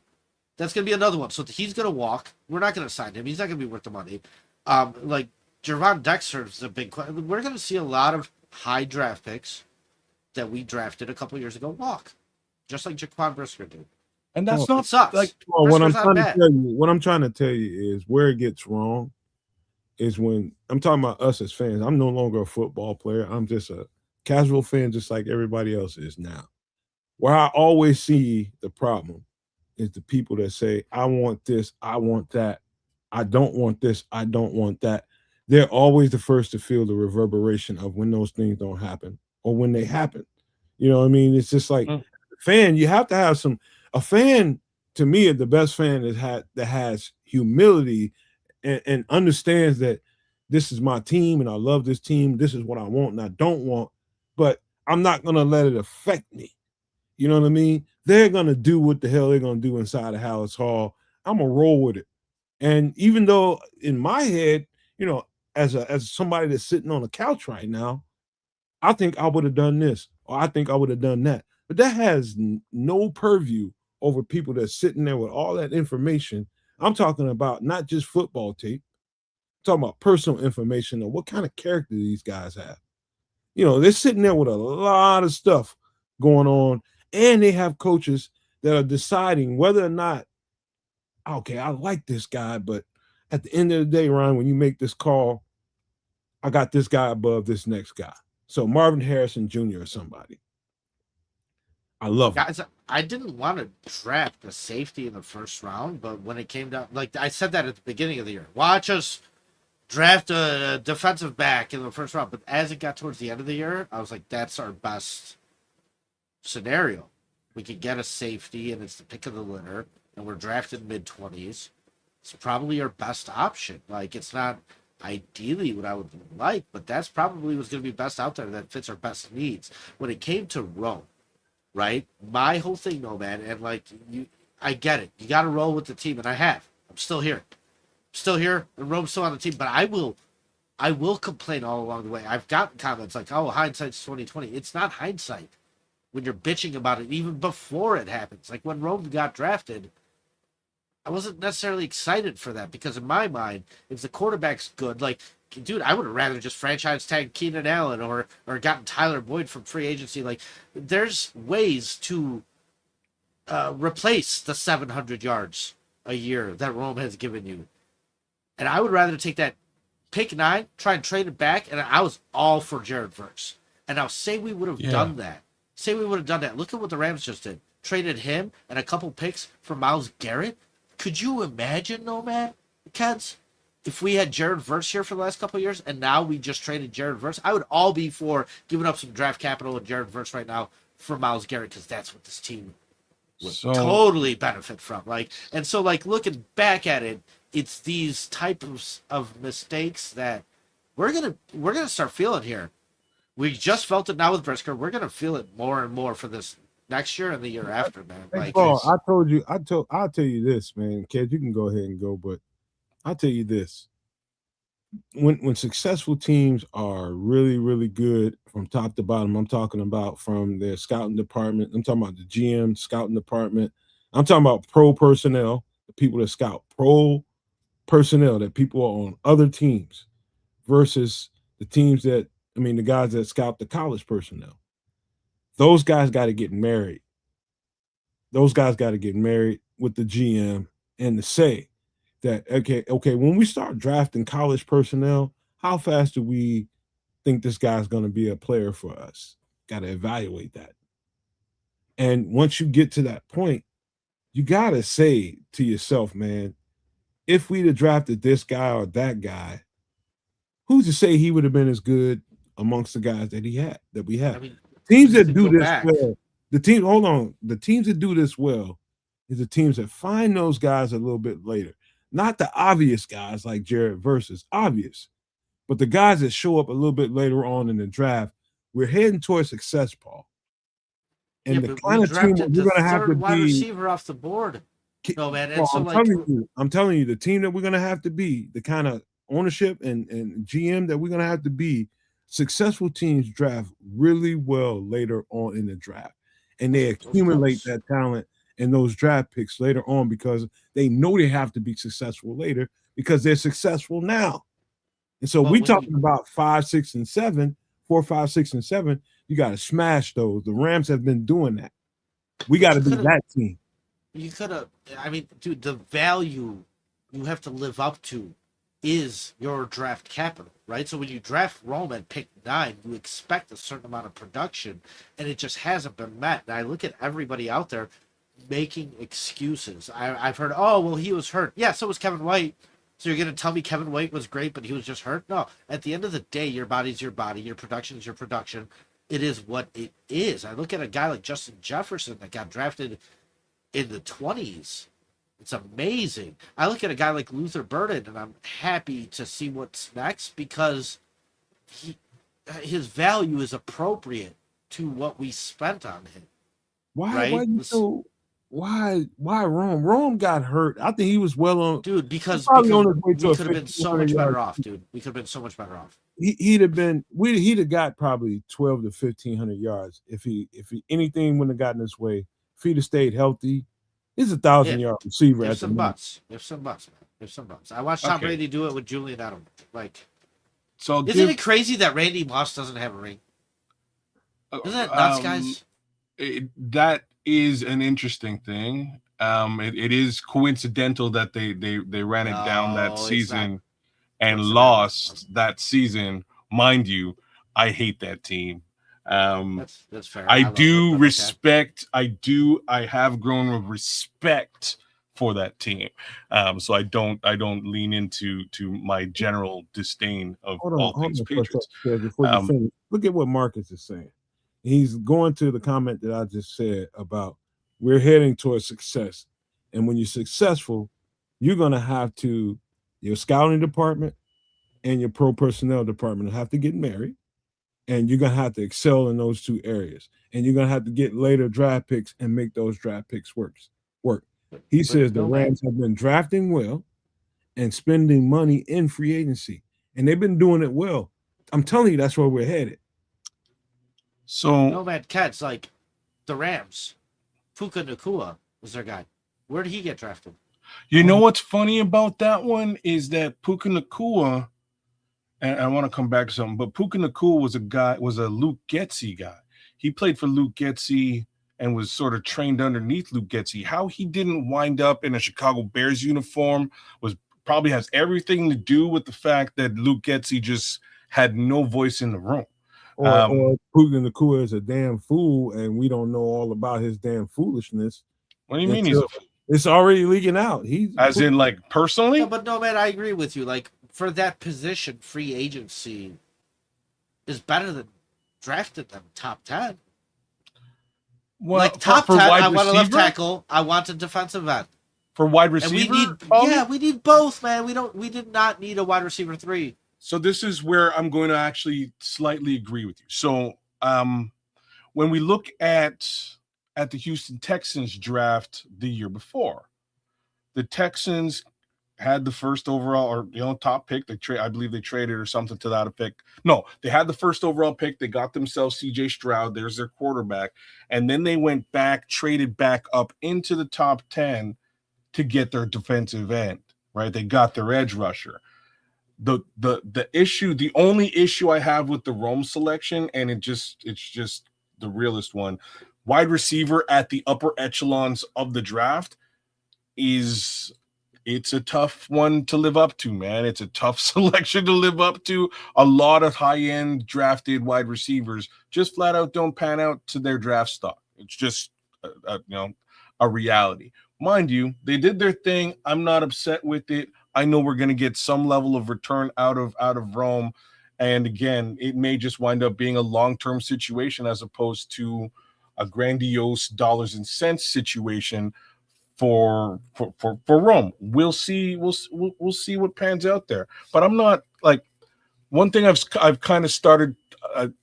There's the only time where I do what you're doing here, Paul, is with respect to reaches, right? Like if you're drafting a guy who's generally projected in the 7th round in round 3, I'm going to scrutinize it and really take put the microscope over top of it and really look and see what we're talking about. So, Ruben Hippolyte, Fingers, Vagina Jones. Stick to the position of wide receiver. Bellis Jones. I've looked at the history of this. This isn't just a recent thing. In fact, recent history proves me wrong, because you have guys like Devonta Smith, who was a top 10 pick on the Eagles, that has won a Super Bowl. Like, you have some of these guys that have gotten drafted high recently, but before that, man, there is not a wide receiver that was picked top 10 for a good 20-25 years that had won a Super Bowl. And that's We're talking about true. a long history of that for some reason. And I'm not saying they were bad wide receivers. I'm not saying Randy Moss was a bad wide receiver.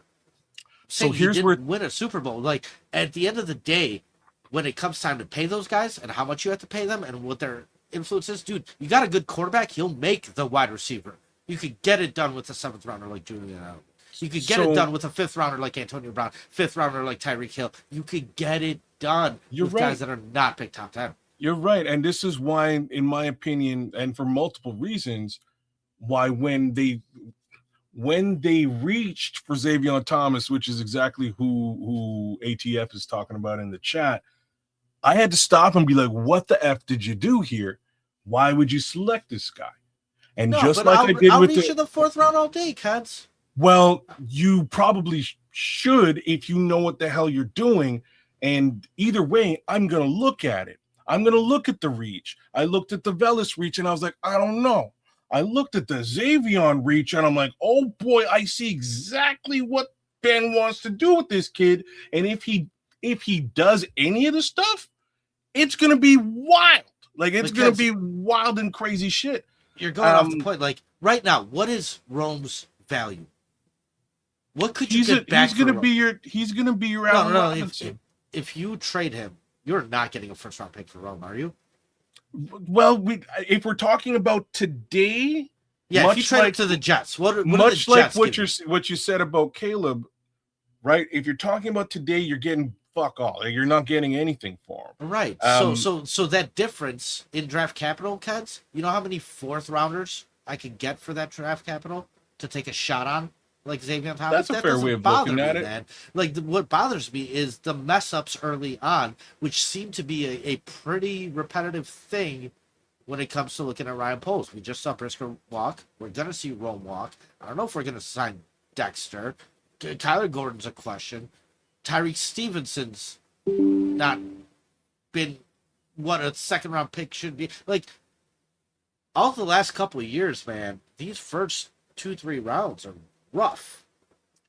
So, like, I don't argue. We're gonna feel it, man. In most cases, I don't argue, and this is why I'm strangely, Bersky. This is why I'm excited about this year and why I call this year the actual litmus test. There's a bunch of things that have to go right and or wrong. The real upside about 2027, as I was saying, is that there's the ability to free up cap and make massive change if massive change is a requirement, right? There are some 2nd rounders. There are some 3rd rounders here that might be in question. Tyreek is a great example.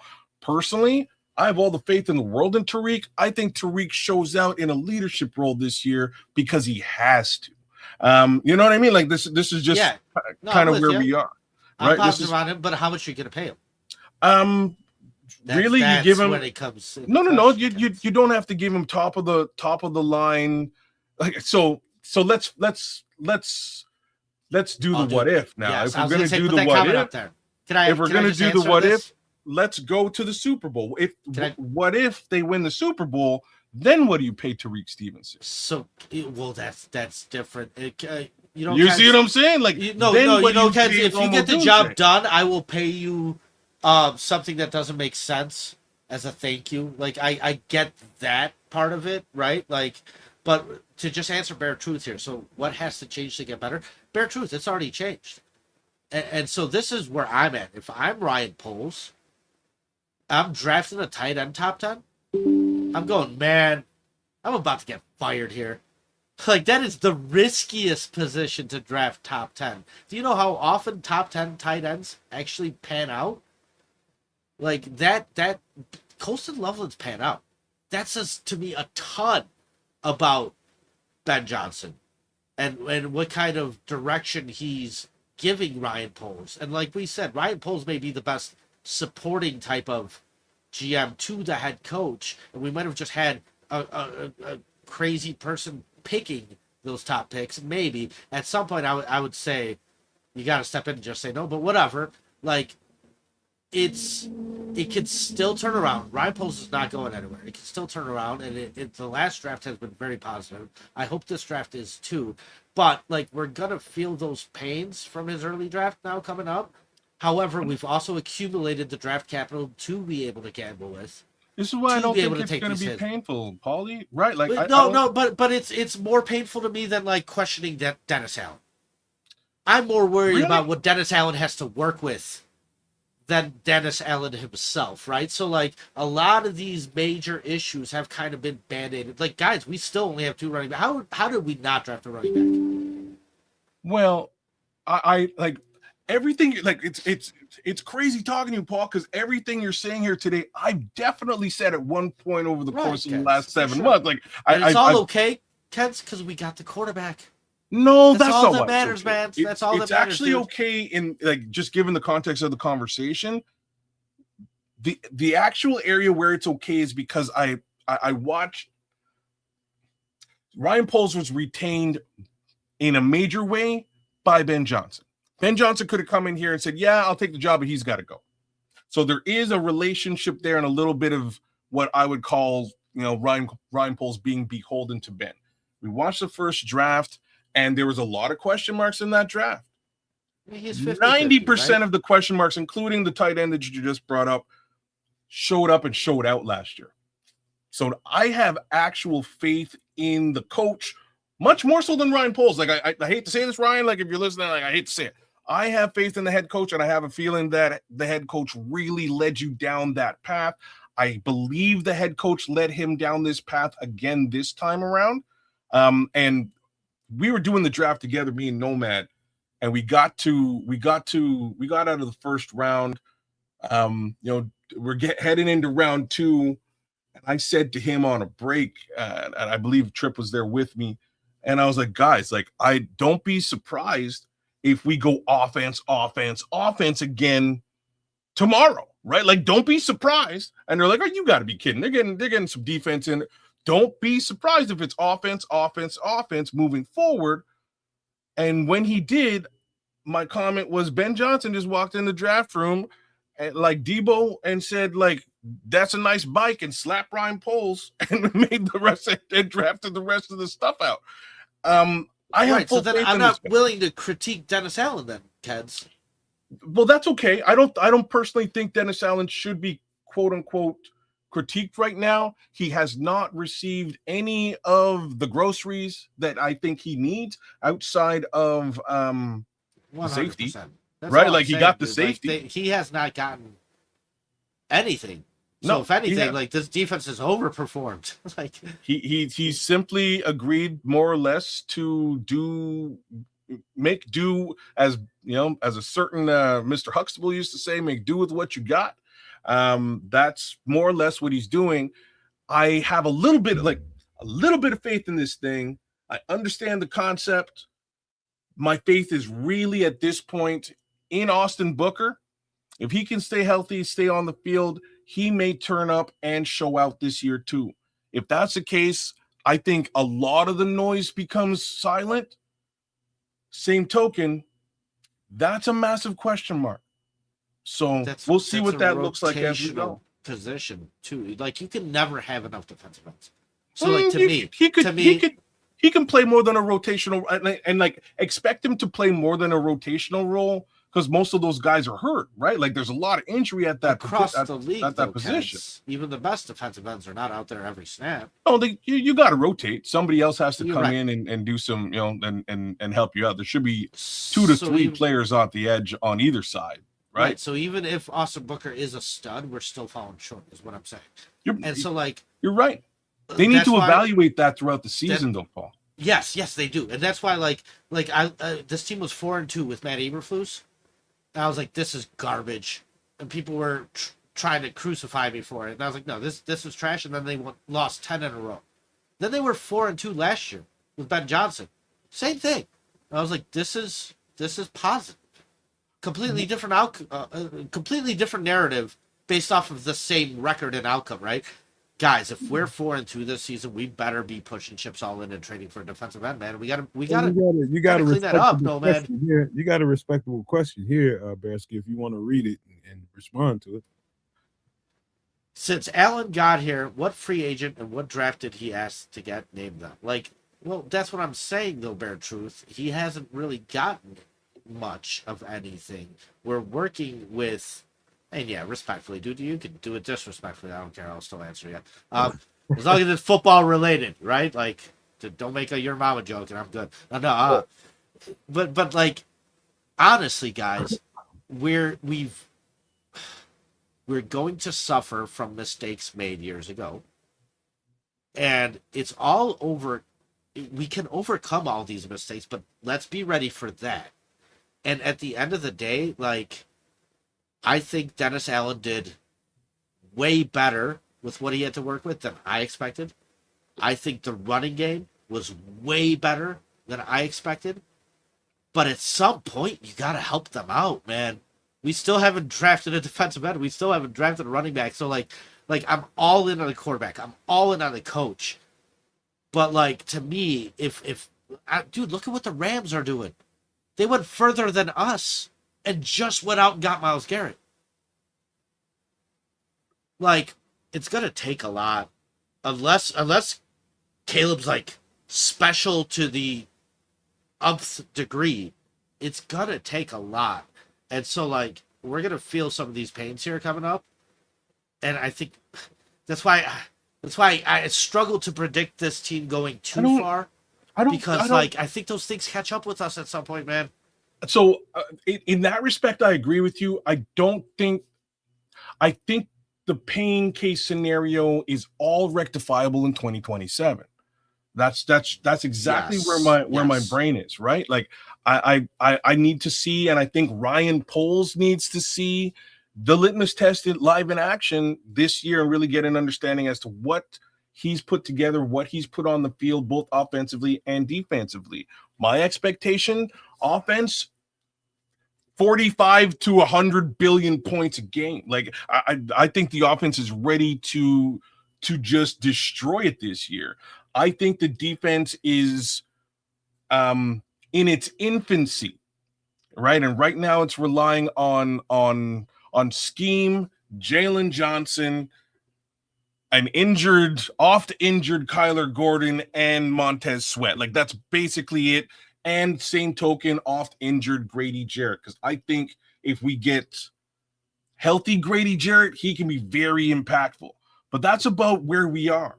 Mind you, if Javon doesn't turn up this year, he's replaceable in the next draft. You can also find yourself an edge rusher in the next draft. They could go deep defense next year, including in free agency, and completely retrofit that defense into something that Dennis Allen really wants it to be. But at this present time, they also can wait until they put the pads on this year. Well, they have to. And when that happens, they can make a move then, some trade or something, or they can wait and they can do that and still do something at the trade deadline. So that idea is not like it's not crazy. There's just not a lot. Like, if you don't want a Band-Aid, you know what I mean? Like, if you don't want a Band-Aid fix, you're just probably not going to do it. A at trade deadline. B just before the season. I'm just saying, if they delve into it, I hate to say this as well. If we do see them make a move in either of those capacities, look at what there's something really severely wrong with the defense. Please that they couldn't wait. Please read what Samuel just said. Sure. Let's remember that the Seahawks won the Super Bowl last season with Sam Darnold at quarterback on not a single pass rusher with double-digit sacks. They had 3 guys with 7 sacks, and another had 6.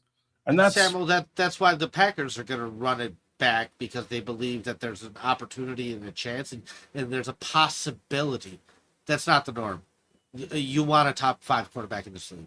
Like, right now, going into next year, is Sam Darnold top 5? No, he's somewhere between 6 and 15. He's in that next tier of tier 2 guys. You can What- still win. What he's trying to say is you don't have to have these pillars at edge rusher that Yes. make all the fan base happy.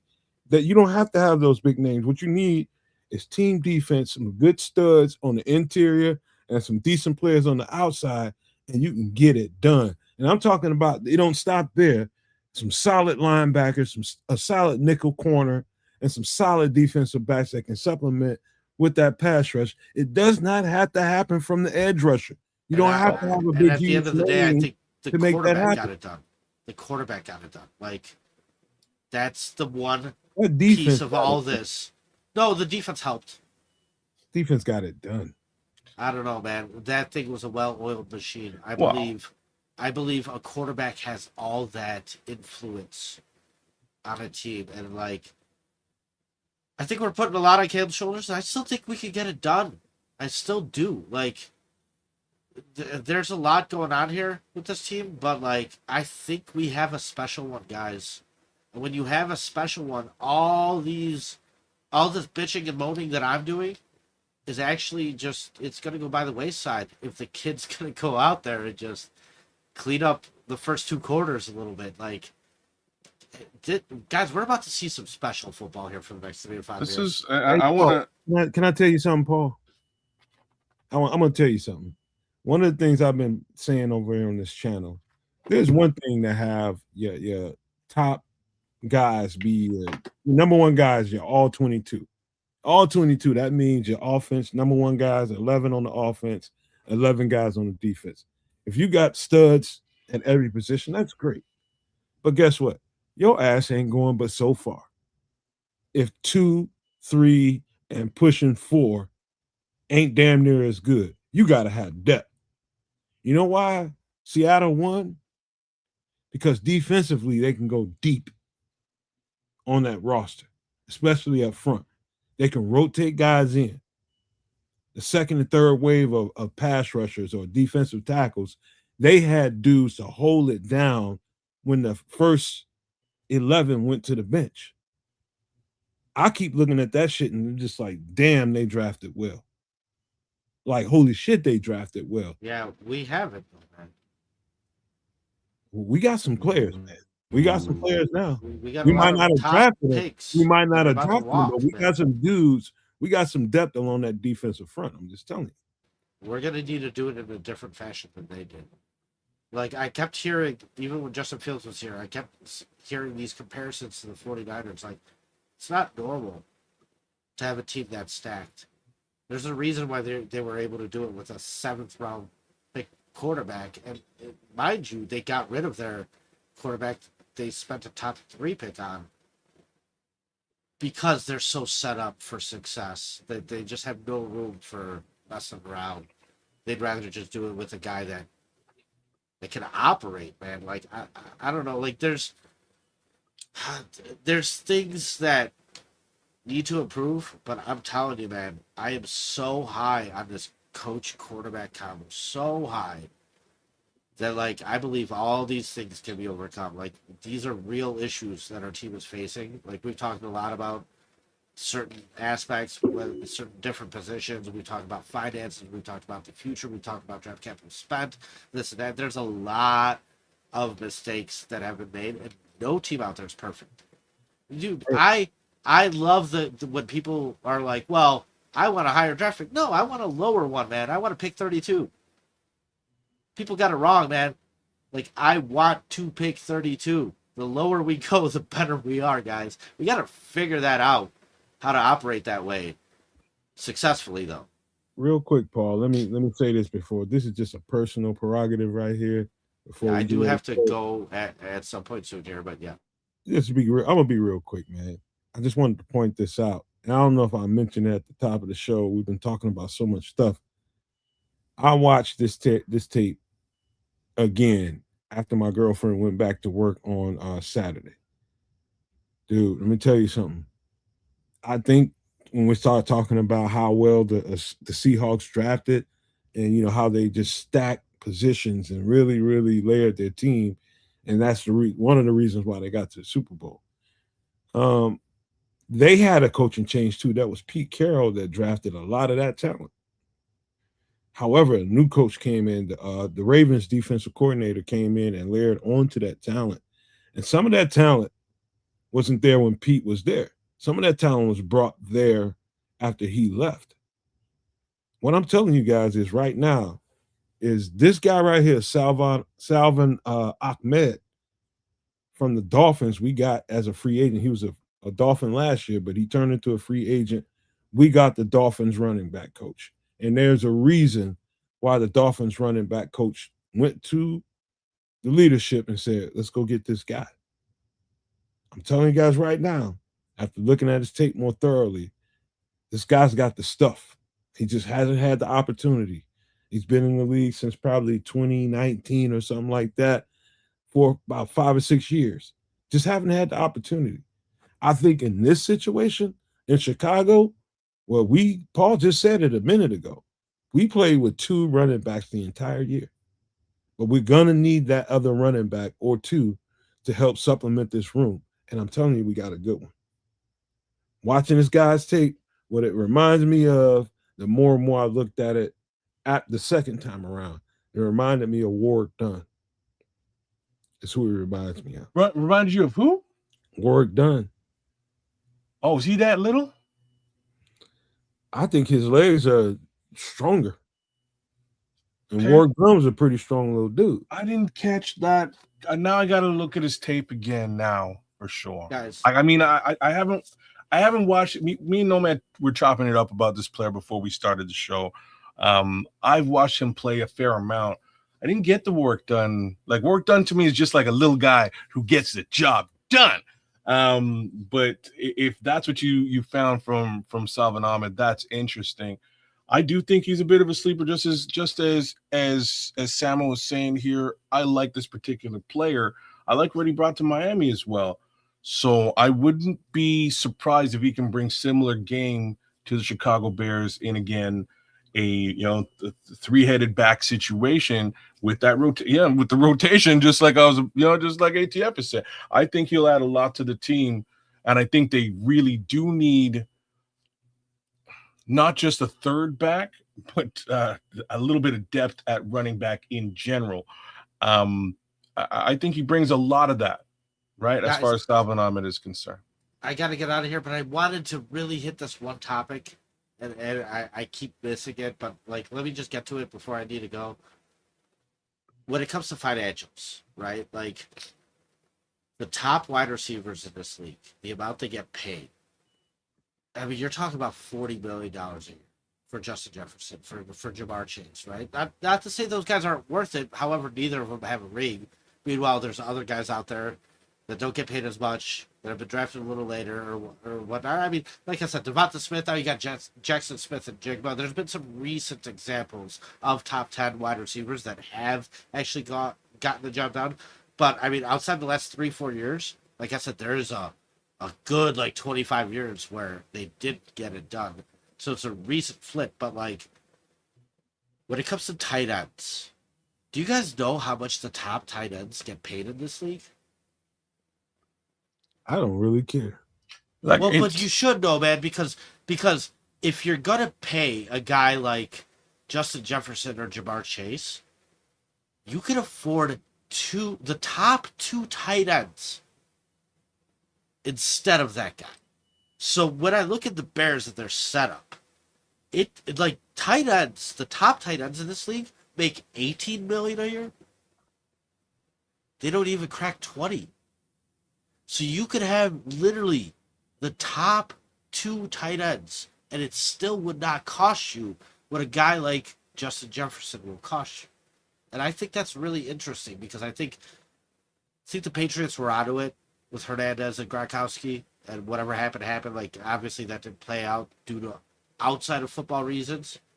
But there's a way to structure an offense and still be very, very productive with the tight end position being the lead that really has not been exploited much, which I think the Bears are starting to do a little bit with Komet. And dude, look, we had 2 tight ends and we just drafted a third. We can afford all of them. You could honestly pay all of them if they're all good. and still be fine. But if you pay a guy like Rome, you won't be. And so I don't know. I think the financials there are very, very interesting because those two positions, production wise, can line up a lot. We really, really, really lead on.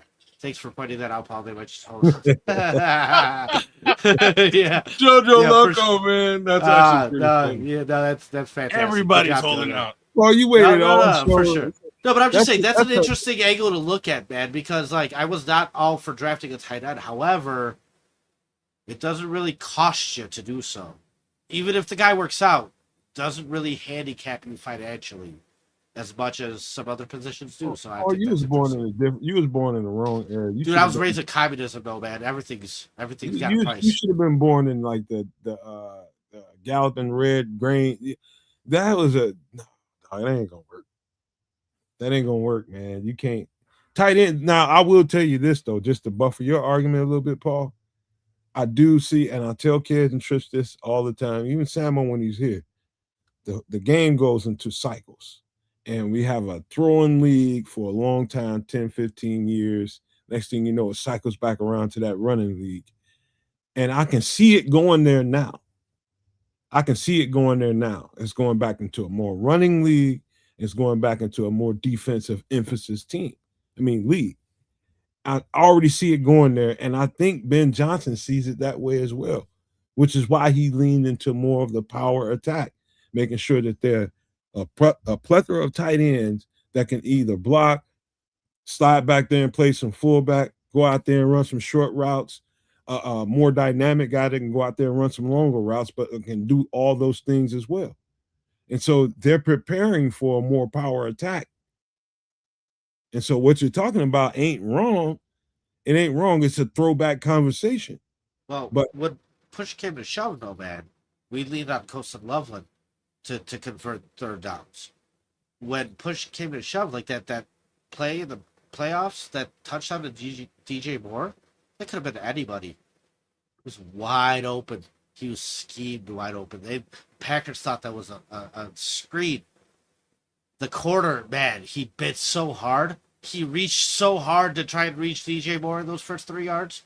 You see his arm extending out to DJ Moore was just passing. You step forward, thought it was a screen, and it wasn't. And one guy ran past you. That one guy doesn't have to be a top 10 pick. And like, for me, no, man, I want you to do something because I'm going to get out of here. Look at which quarterbacks in this league right now, starting quarterbacks, have a ring. Starting quarterbacks? Because, man, there's only a couple. You got Matthew Stafford, and you got. Okay. Wait, let me see. You got Sam Darnold, which is an outlier. Matthew Stafford, sure. It might be one more I'm not thinking about. Patrick Mahomes, for sure. Aaron Rodgers, Russell Wilson. Aaron Rodgers, Russell ain't there. Guys, I don't think there's Russell's only a playing couple of football. them. There's only a couple of them. You want to be that guy. You want that guy that's in that bracket. Where you going with that conversation? It's all in Caleb, man. Like, everything else is support. This kid needs to ball out even harder. And I think he's totally capable of it, man. And, like, I don't know, man. This team's been messing up how it's been messing up for a long time. That's stayed kind of consistent. We finally got the pieces to overcome the mistakes and maybe turn this thing around and go the right way. Before you go, Paul, I got a question for you. For sure. Who's the better quarterback, Caleb Williams or Sam Darnold? Well, just like I asked the podcast last night, define better this upcoming year, better career-wise, better Who's for the better? next 3 years. Who puts it together? Who puts it together the best? And it's Caleb Williams or who else? Or Sam Darnold? Next year? Oh, I'm talking about right now. Right now, for this next year. If I had a team, who would I want as my quarterback? Sam Darnold just got it done, dude. Like, can't diminish that. Caleb needs to go out there and get it done. That's what needs to happen. You know what people thought about Sam Darnold 2 years ago? Oh, dude, I have a friend of mine who actually, he wound up committing suicide, so he's no longer around. That's some But peace, bro. the year leading up to the draft where Sam Darnold was drafted, He told me he's a Packers fan too, no man, was a Packers fan. He told me if I was the Bears, I would take and draft Sam Darnold. That kid's a real fucking QB. Anybody that goes to the Jets, man, you're dealing with the Jets. He panned out more than like Geno Smith panned out. But at the end of the day, like, I'm going to give that guy his flowers. He's a damn good quarterback right now. There's no reason. Dude, guys, you know what really happened here? The Vikings messed up. They thought that Sam Darnold couldn't come through when it mattered most. That's probably the best roster in this division. They make it so easy for a quarterback. And, like, I heard that Kevin O'Connell is a quarterback whisperer. He could teach any quarterback. And then J.J. McCarthy comes around.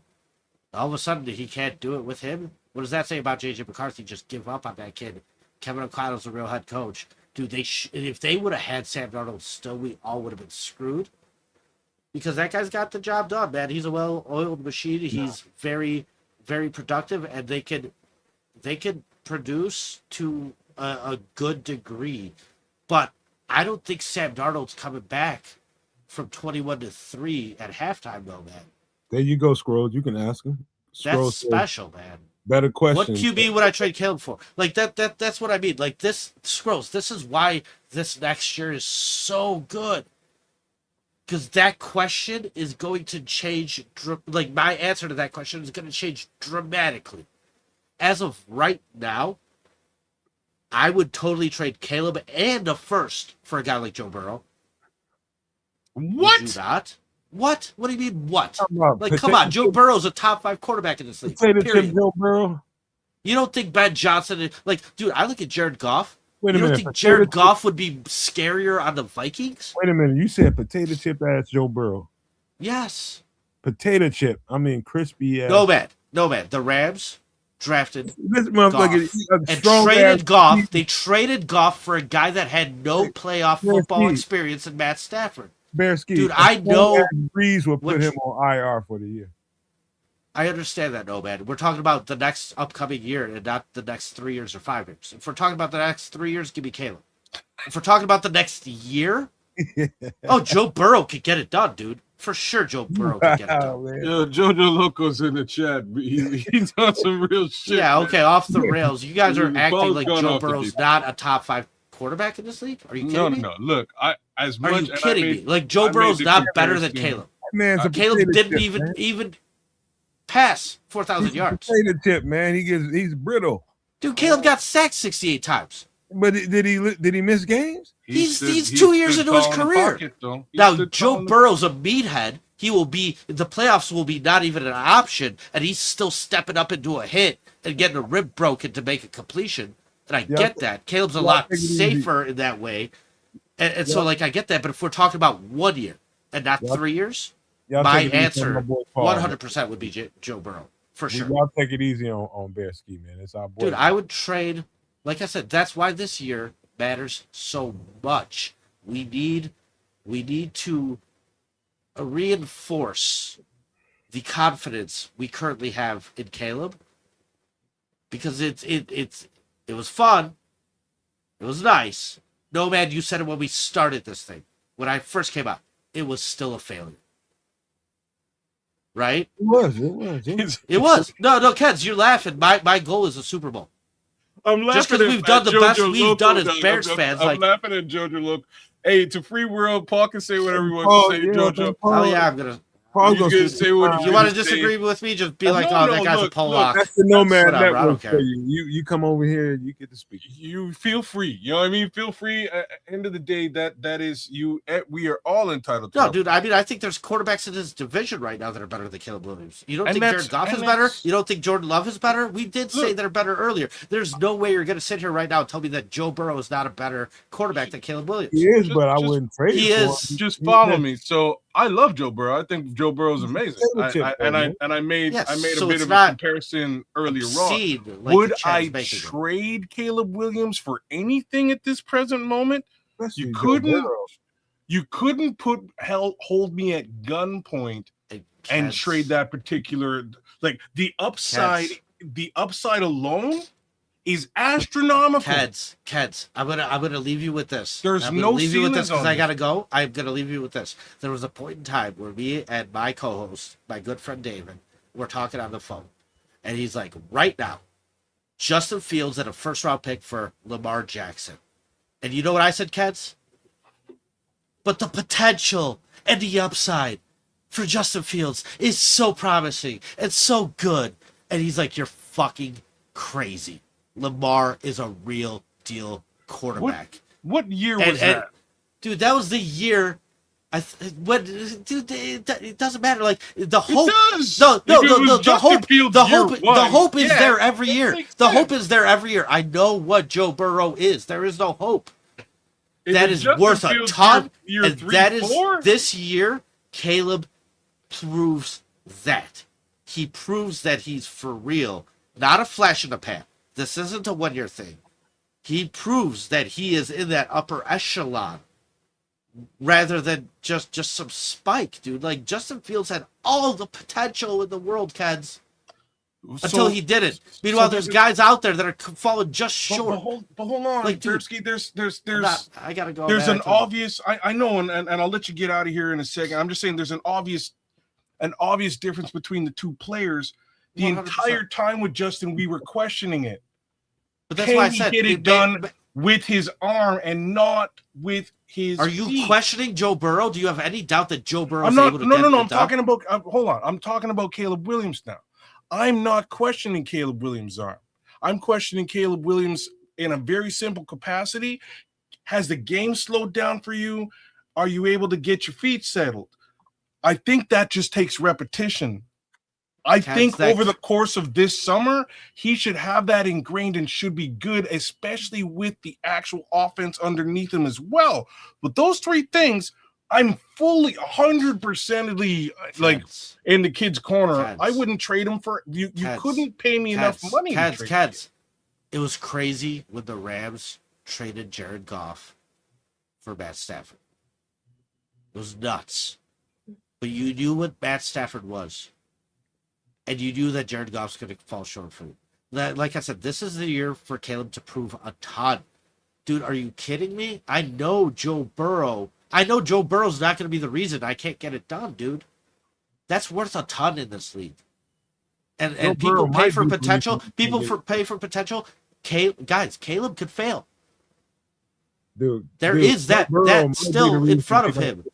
Dude, I like there's I love the comment that JoJo said. Thank you for the most classic performance. Please bookmark this. JoJo, you have no idea how many times we've heard that on my channel, on my show, when we've made these crazy predictions. One of them is Rome wasn't worth the pick. He's not going to pan out. And 2 years later, after hearing, he's going to be fine and this and blah, blah, blah, he's just hurt, blah, blah, he's not going to pan out. We said it 2 years ago, and we were crazy then, and now we're a little less crazy. And in another year or two, we're just going to be right. So, like the fact of the matter is, the job is not done. Caleb's got the potential. I believe in him. I totally believe in him. I definitely think he's going to get it done. But if you're comparing, no, there is a handful of quarterbacks in this league that are top 5, and Joe Burrow's there. If we're talking about 1 year and you want to win now, Joe Burrow's a guy you can win with. Caleb's a guy that you don't know if you can win with or not. Like what's kind of funny about this conversation is like Joe Burrow's kind of technically closer to Jared Goff in history than he is to Matt Stafford in your comparison. Yeah, I don't want him for right. 2, Like he's been to the Super Bowl once. Check. Jared went to the Super Bowl once. He's kind of been injured and hasn't quite been the guy that he could be over the last few years. Like he's put Joe Burrow's Dan Marino right now.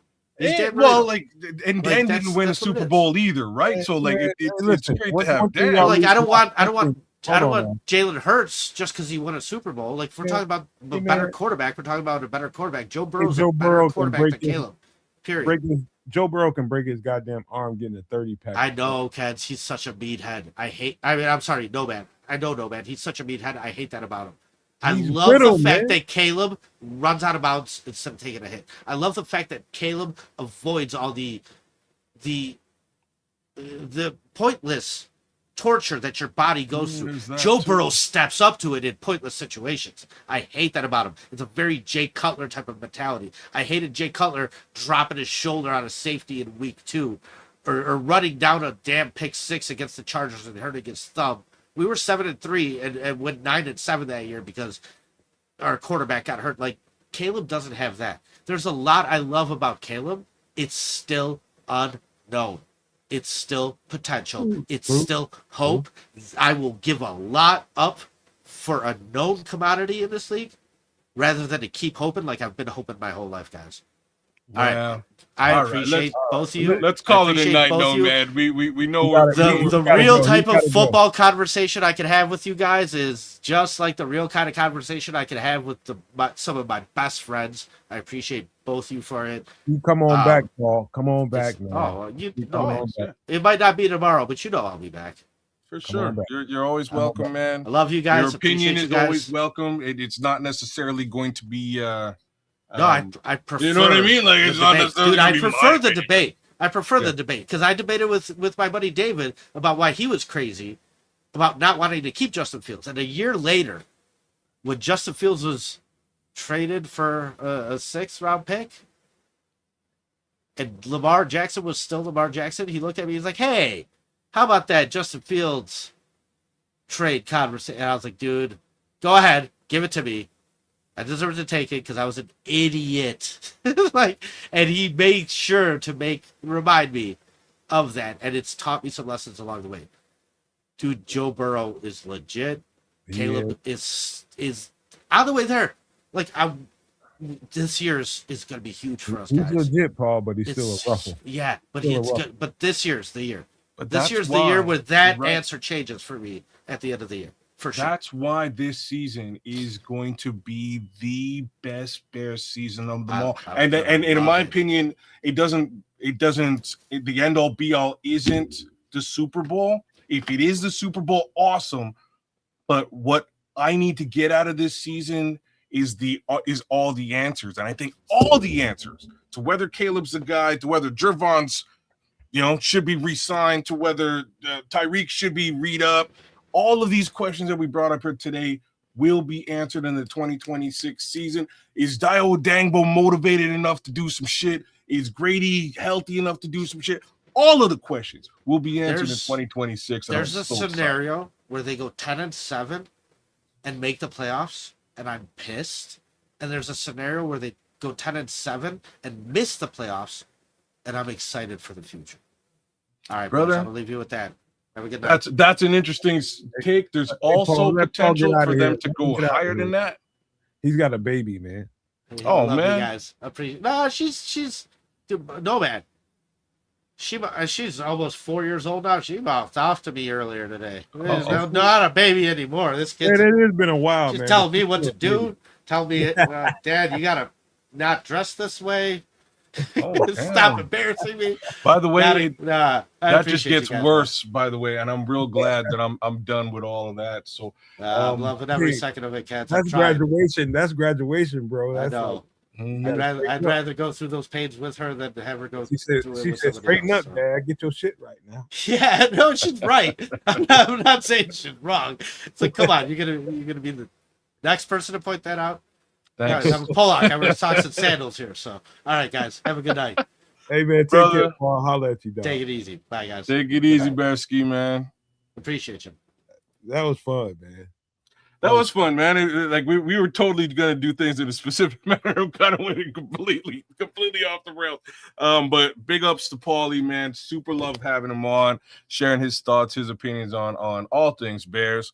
And these Paul's opinions are not necessarily reflected by the Nomad Network or by Kids of Canuck. Just wanted to give y'all that disclaimer before we end this show. Hey, I appreciate Paul, man, because that was perfect timing. Yeah, man. He came in. He kind of held us down. Man, well, he just decided he wanted to come through, and when Trips is having, technical difficulties. Absolutely, it worked out. It worked out very well. Gave us a very different spin on the conversation. I meant to mention to Paul at some point during the conversation that Nomad hates the financial conversation altogether. When I do it, so he's probably it. Kid, you got it wrong, but I don't hate it. I'm just so football centric. I know that you are. That's why I'm teasing you. That's why I'm teasing you, man. But either way, man, it was a really, really interesting chat tonight, y'all. I hope you guys got what you needed to get out of it.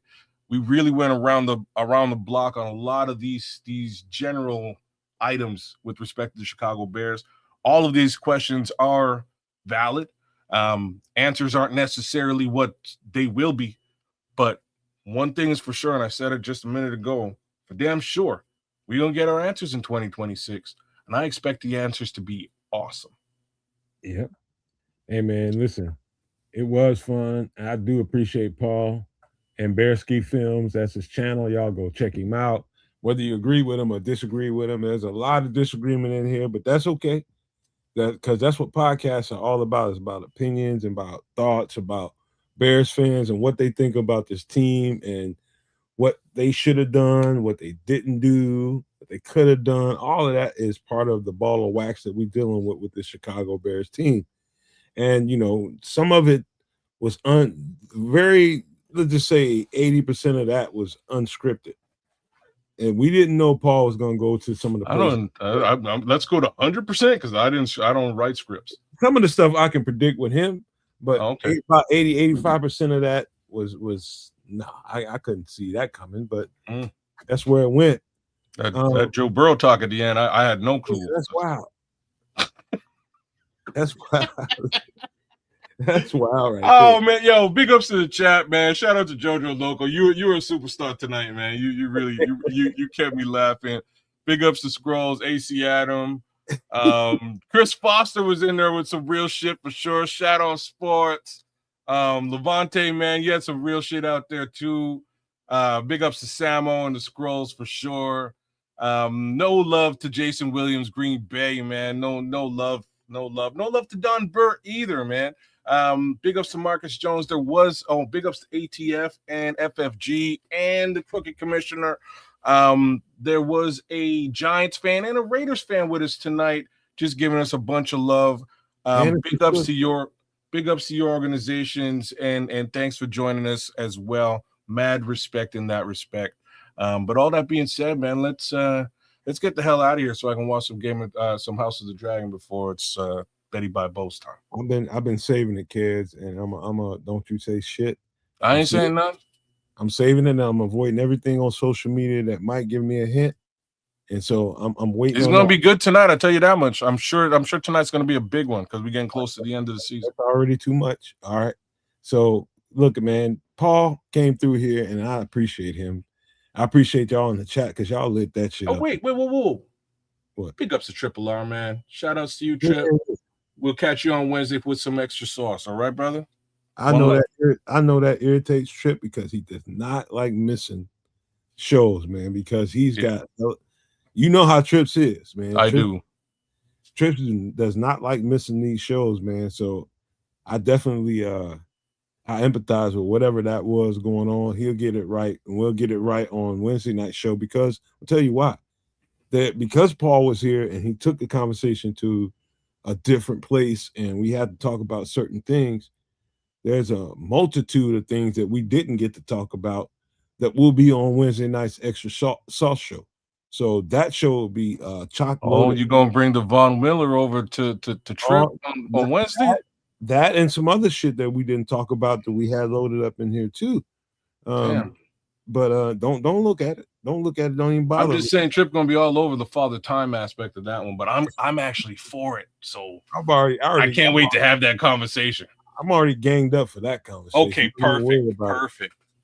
But yeah, man, this was fun, man. Y'all tore the shit up in the chat, man. The chat was lit tonight. And thanks to Paul and Bearski Films, man. He came in here and did a number on y'all. Don came in here. Oh. Don't say nothing, man. I'm not saying nothing, man. Let's call it. We ain't gonna clown him because he ain't here. No, we ain't doing that. No. But hey, man, good show, you guys. Again, Wednesday, extra sauce, 8 p.m. Central.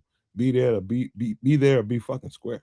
Just gonna tell y'all right now. Oh, one last shout out before we get out of here. D Nice, man. Big ups to you, man. Good to see you in the chat. Ammo up in this motherfucker, man. Oh, and BT9 is the last one out there. He was in the chat large tonight too, man. Man, Good chats out there, man. Thanks for all the participation tonight. Really appreciate that. Thanks for the super chats, Dante. Who was it? Smitty. Thank y'all, man. We need some of that action going on. Levante jumped up a little bit late, but man, dog, go back and rewind that. That was it was an interesting show from the beginning. Levante, you might. Levante been here, man. Levante read up tonight, man. Towards the end, he re-upped, and shout out to him for doing that. He came in towards the end. I don't know how much he's been watching, but if you didn't, go back to the beginning of that show. It was a hell of a conversation, bro. It was. Right. But yeah, I gotta go too, man, because yeah, I got some sweet thing going on in the background. Let's just say that. We need to do some things right about you know you're my everything. Yeah, some of that going on, but we love you guys, man. Make sure you're here Wednesday night. Be there, be square. Love y'all. Come Monday, we got some pads on, and Wednesday night. By the time we get to Wednesday, we're gonna have a whole bunch more conversation to have. But I just love y'all, and I want to leave y'all with this: love, peace, and hair grease, y'all.